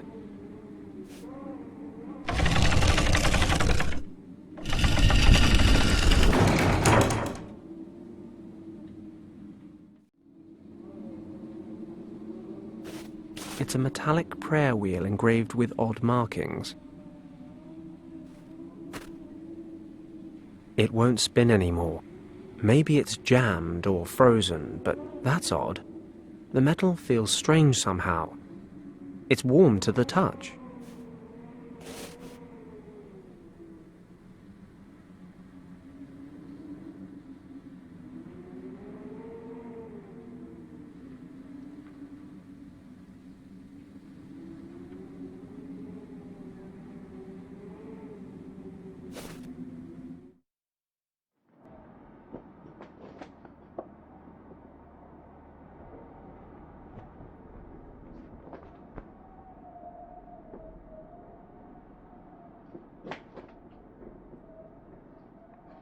Shh!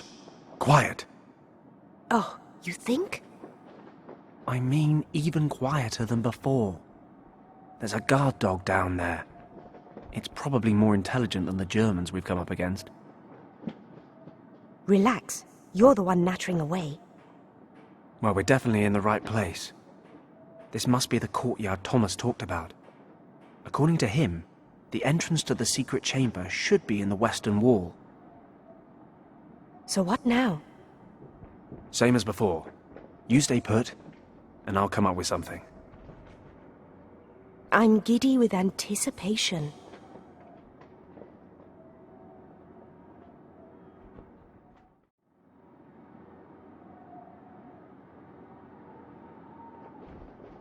It's a pulley.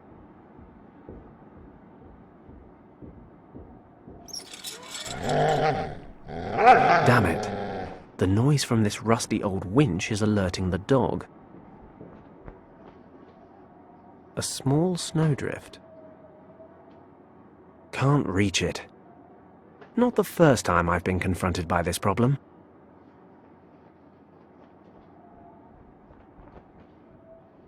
Must lead to the main entrance. Nothing for me out there. The dog's kennel. I can't reach the kennel from up here. A handsome Doberman. I'm actually a dog lover.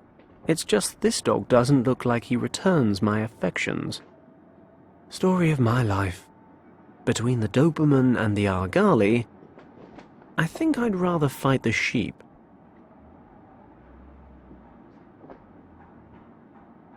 There's a tin down there.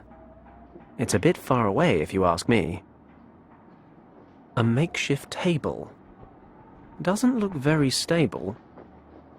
It doesn't look terribly stable. But I might actually be able to land on the ground without breaking every bone in my body. There's just one small problem. And it's called a Doberman. An aluminium knapsack. Used to use these things in the army.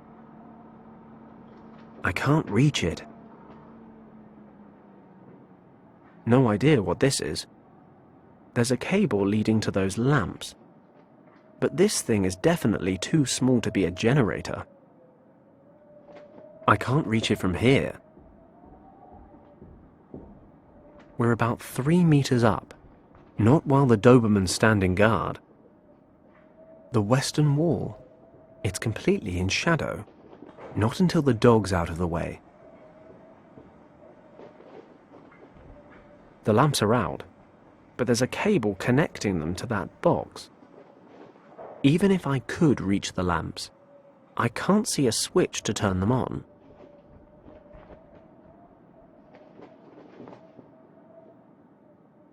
Let's get this old thing oiled up. No, not you, Kim.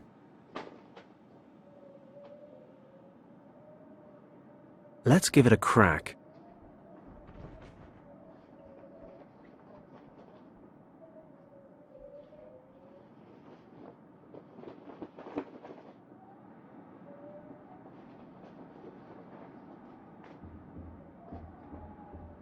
It's not worth the risk.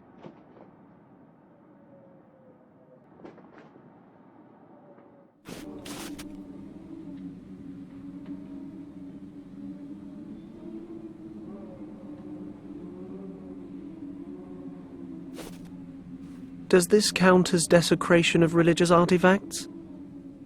Come to think of it, I did fall down a crevasse immediately after sealing those incense sticks.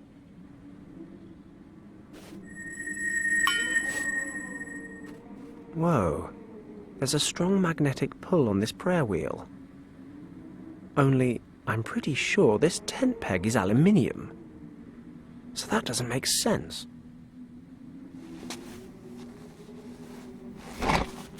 Done. I've got it. That's strange. The surface of the prayer wheel is lukewarm despite the cold. And it's no ordinary magnet. It attracts all kinds of metals.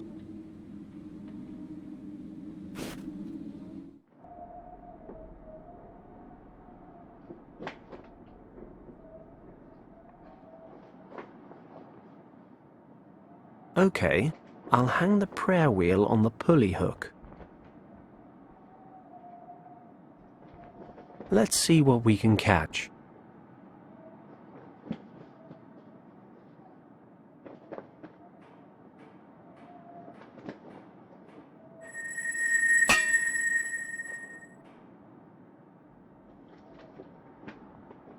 Meat in a tin.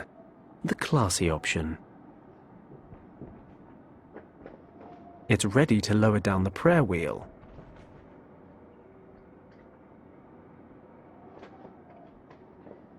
Ugh, this meat is disgusting.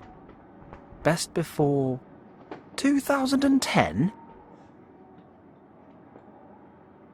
This is how they used to open things in the past. You'd think they'd invent the tin opener at the same time as the tin. Nasty. I'm sure he'd love it. But how does that help me? There's nothing down there I can reach with the pulley.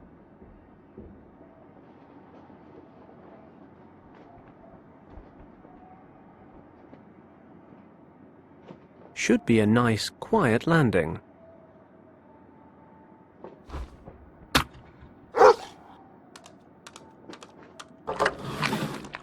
Great. Magnetic prayer wheel fishing. I love rescue missions.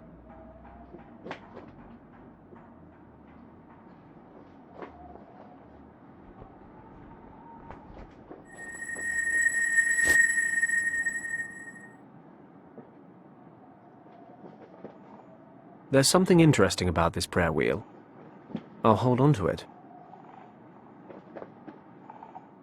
Let's see what's in this knapsack. A gas mask, a canteen, a compass, and a torch.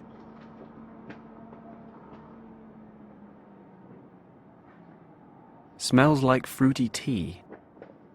These Germans know how to ruin a gentleman's drink. Let's have a sip.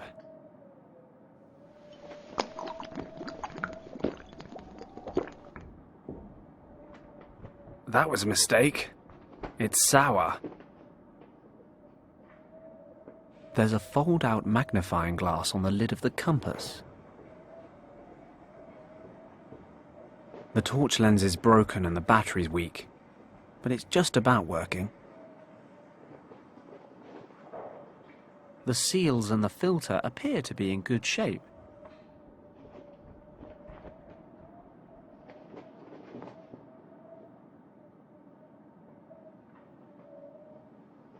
Always experiment in hopeless situations. The baking powder's bubbling and fizzing. It does say on the packet, avoid contact with acids. I suppose sour fruit tea does constitute an acid. That's what happens when you don't read the instructions. The baking powder's foaming all over the place. The canteen lid.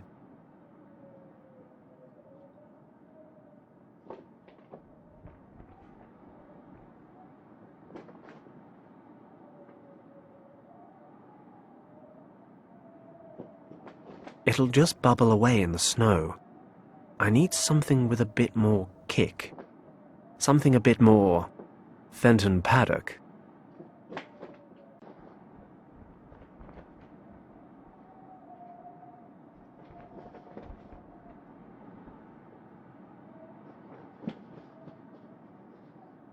I'll spread some glue on the broken pieces of glass from the torch. I've spread some glue onto the broken lens. There we go. The torchlight is now focused through the magnifying glass. I've got the magnifying glass acting as a torch lens.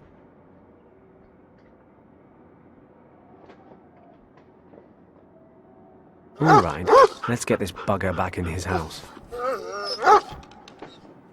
Good boy. Now, stay.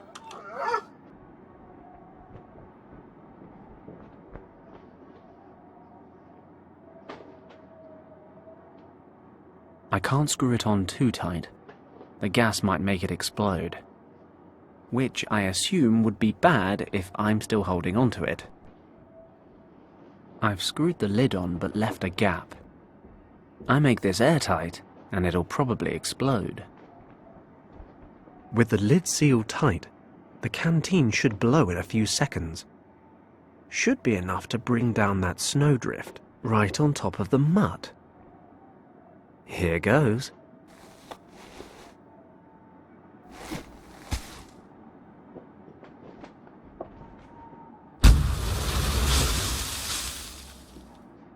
That cat in Hong Kong seems a long time ago now, but nonetheless, this makes the score Fenton 2, Animal World 0.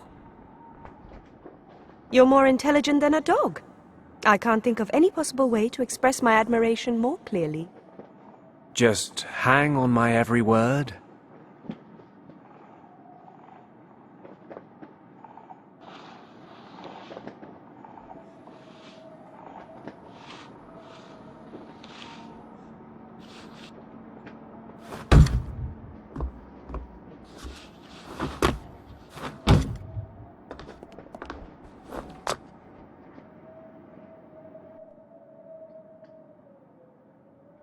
Great.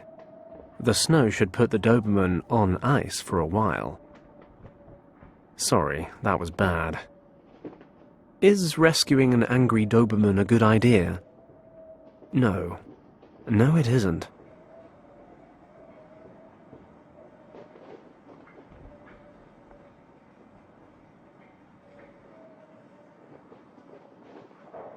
Ah, of course.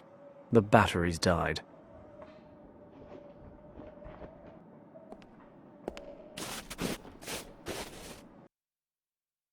Real adventurers love a challenge. You have the chance to try the more difficult version of this riddle. Can you handle it?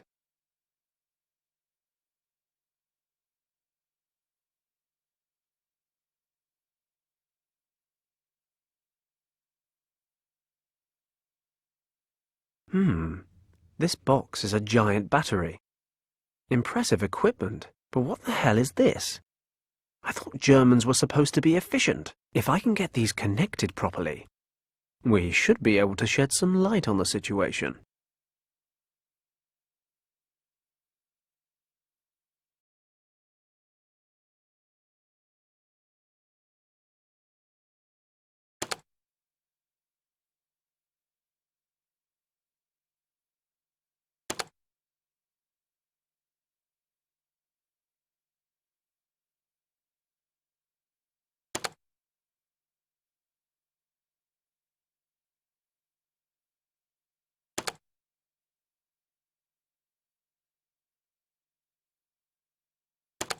And then there was light.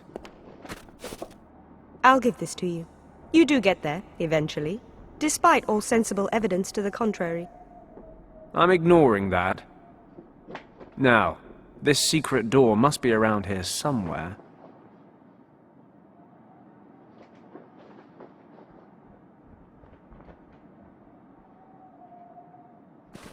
According to Thomas, the entrance to the secret chamber should be somewhere in this wall.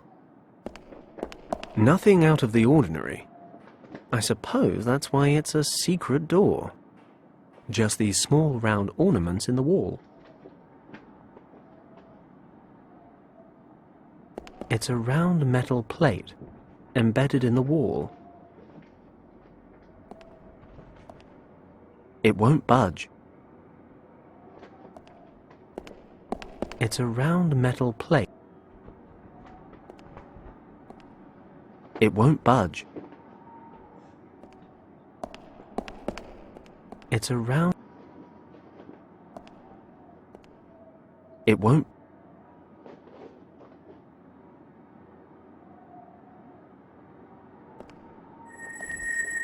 Aha!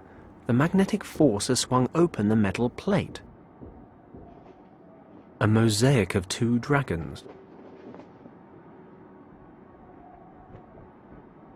Real adventurers love a challenge. You have the chance to try the more difficult version of this riddle. Can you handle it? This mosaic shows 2 winding dragons. Thomas mentioned a text that described just that. The door is guarded by 2 dragons. Yao the Strong and Zhao the Wise. Zhao the mother is twice as old as her son Yao. Well, brains and brawn.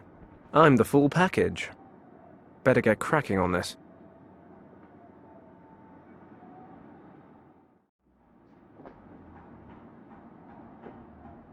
There are 2 winding dragons on this stone slab. The mosaic tiles in the middle connect the dragons' tails on the left side with their heads on the right. Thomas mentioned a mysterious text about 2 dragons. The door is guarded by 2 dragons. Yao the Strong and Zhao the Wise.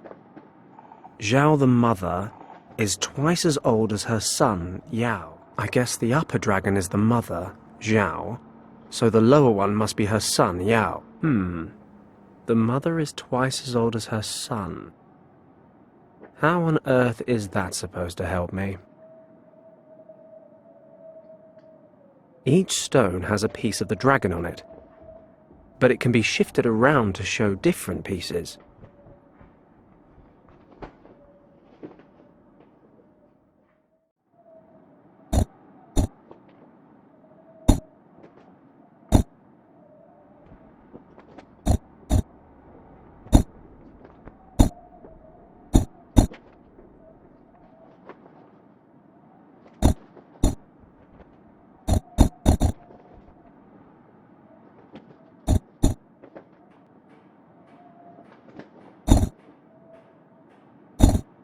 Got it.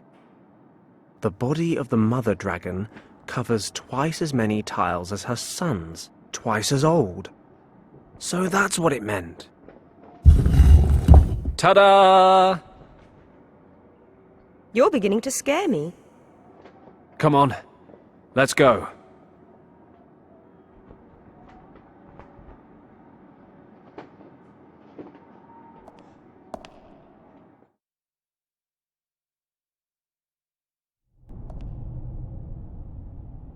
My nose is telling me this monk's been dead for some time.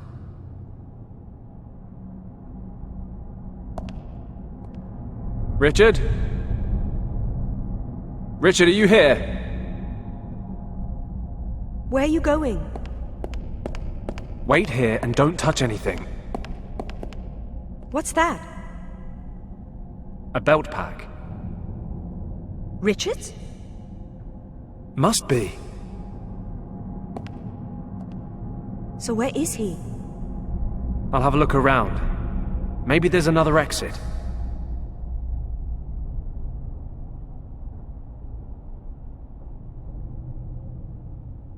We need to work out what happened to Richard first. Don't see how she can help. He's been dead for days. I don't understand any of this.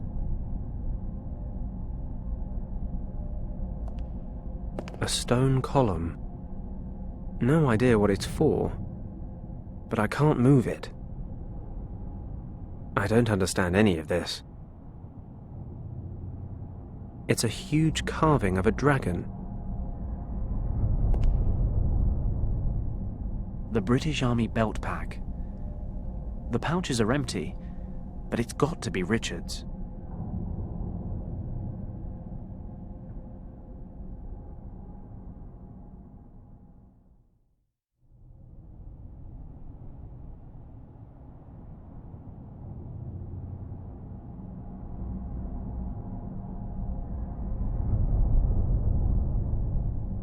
Kim, do you see these symbols everywhere?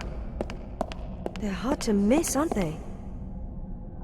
Do you know what they mean? Not my area, but I've seen them before. In your uncle's notes. Where? In the section where your uncle wrote about Professor Hayes and the dead monk in the cave. But his notes were in that weird script of yours. Ah, right. It says, with Hayes's help, my uncle managed to translate the characters they found on the burned map. And? Can you translate what's written here on the walls? I don't know.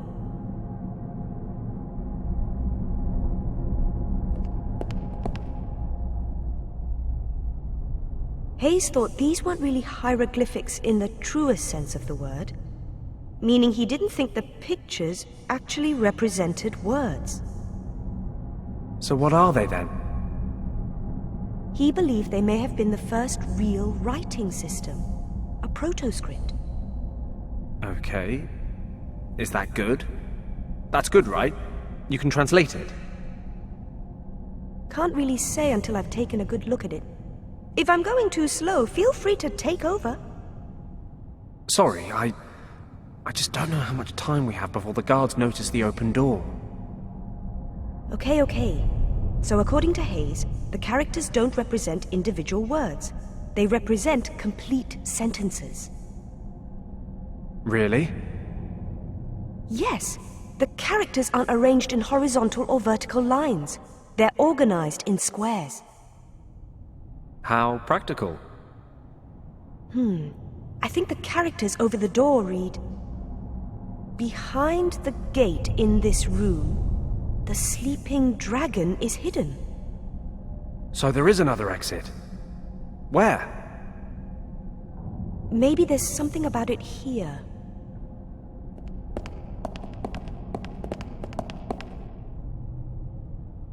There are 2 keys that can open the gate and unleash the dragon.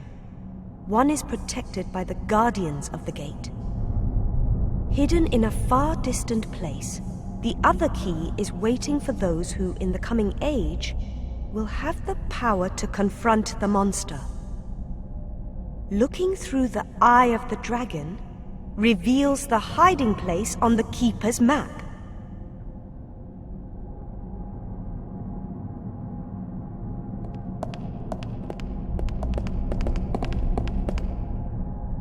All must beware of the dragon.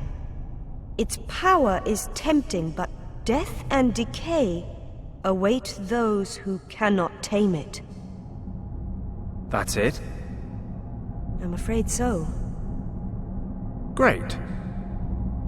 Doesn't make sense to you? Well, I suppose aside from all the dragon stuff, we do at least know there was a key here somewhere. Richard probably used it to escape. And there's a second key. Somewhere. So, to sum up, Richard disappeared through a door that we can't unlock using a key we don't have, to a place we know nothing about. Wait a moment. What? The way to find the second key's hiding place is written right here. The location is recorded on a map. We'll be able to see it when we look through the eye of the dragon. Great. Unfortunately, I don't have any dragons on me right now. Think about it.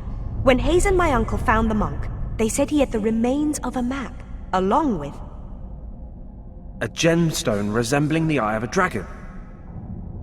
Great to see you're keeping up. Do you know what happened to the stone and the map? If we believe the notes, then Hayes took the eye. Then Hayes might still have both. It's possible. Wherever this gate leads, Richard must be on the other side. We need to find Hayes. It's worth a shot. Do you know where he is? In Marrakesh. I'm sure that now that his meaningless career has finally failed, that pathetic excuse for a scientist is still hanging around there, selling cheap junk to tourists. But your conversation just now renders him essential to the cause. The Eye of the Conjure. According to legend, the green dragon eye will show us how to open the gates to Shambala. We have been looking for it for days now. Your help has been invaluable. It seems the eye was removed from here years ago. It has been in Professor Hayes' possession ever since. We shall convince him to cooperate with us, and he will open the gate to Shambala. Stay close to me, Kim. I really must thank you. You've delivered both the cartographer's notes and the perfect translator for the job. You have my gratitude, Mr. Paddock. Oh, do forgive me. I haven't properly introduced myself. I am Hannah, Countess von Hagenhild, leader of this expedition. Well, it's been lovely to meet you, Countess.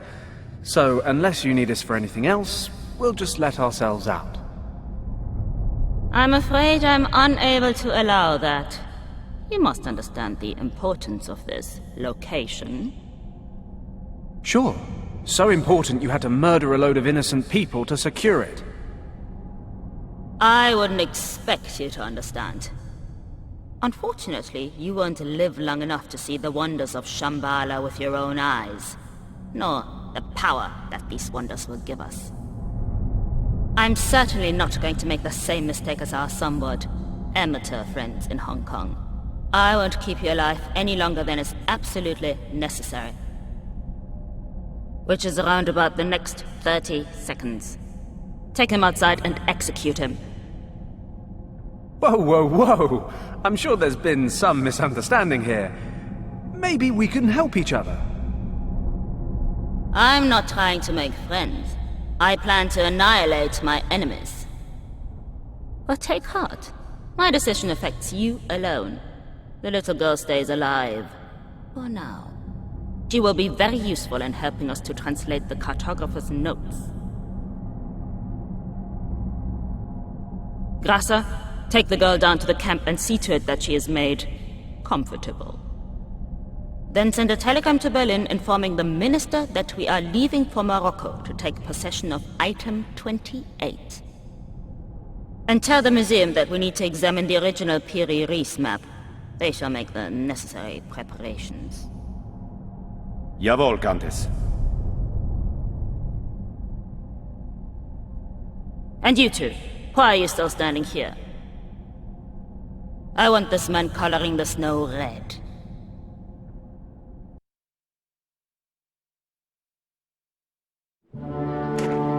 Stop!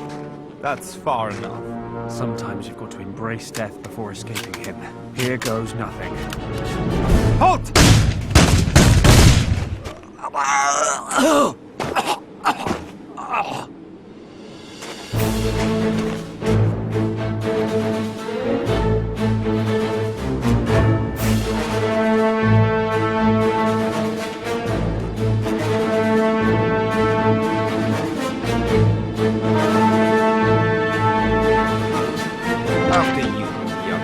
Get your hands off me. Let's go. Back to the camp.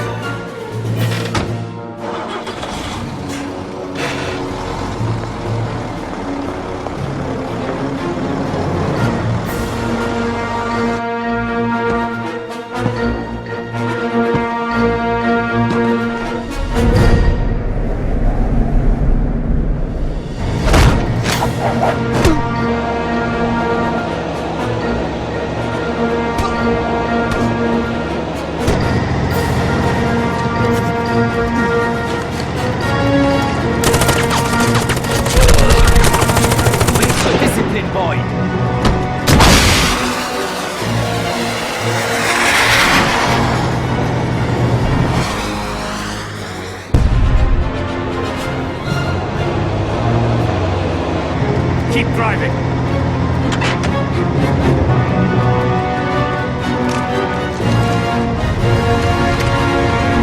Christ! Get out, kid! Fenton!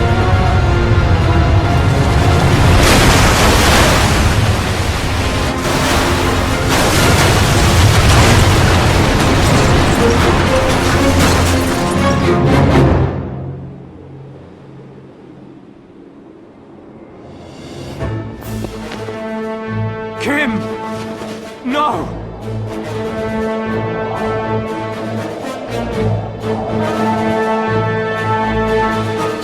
He's up ahead! Fire!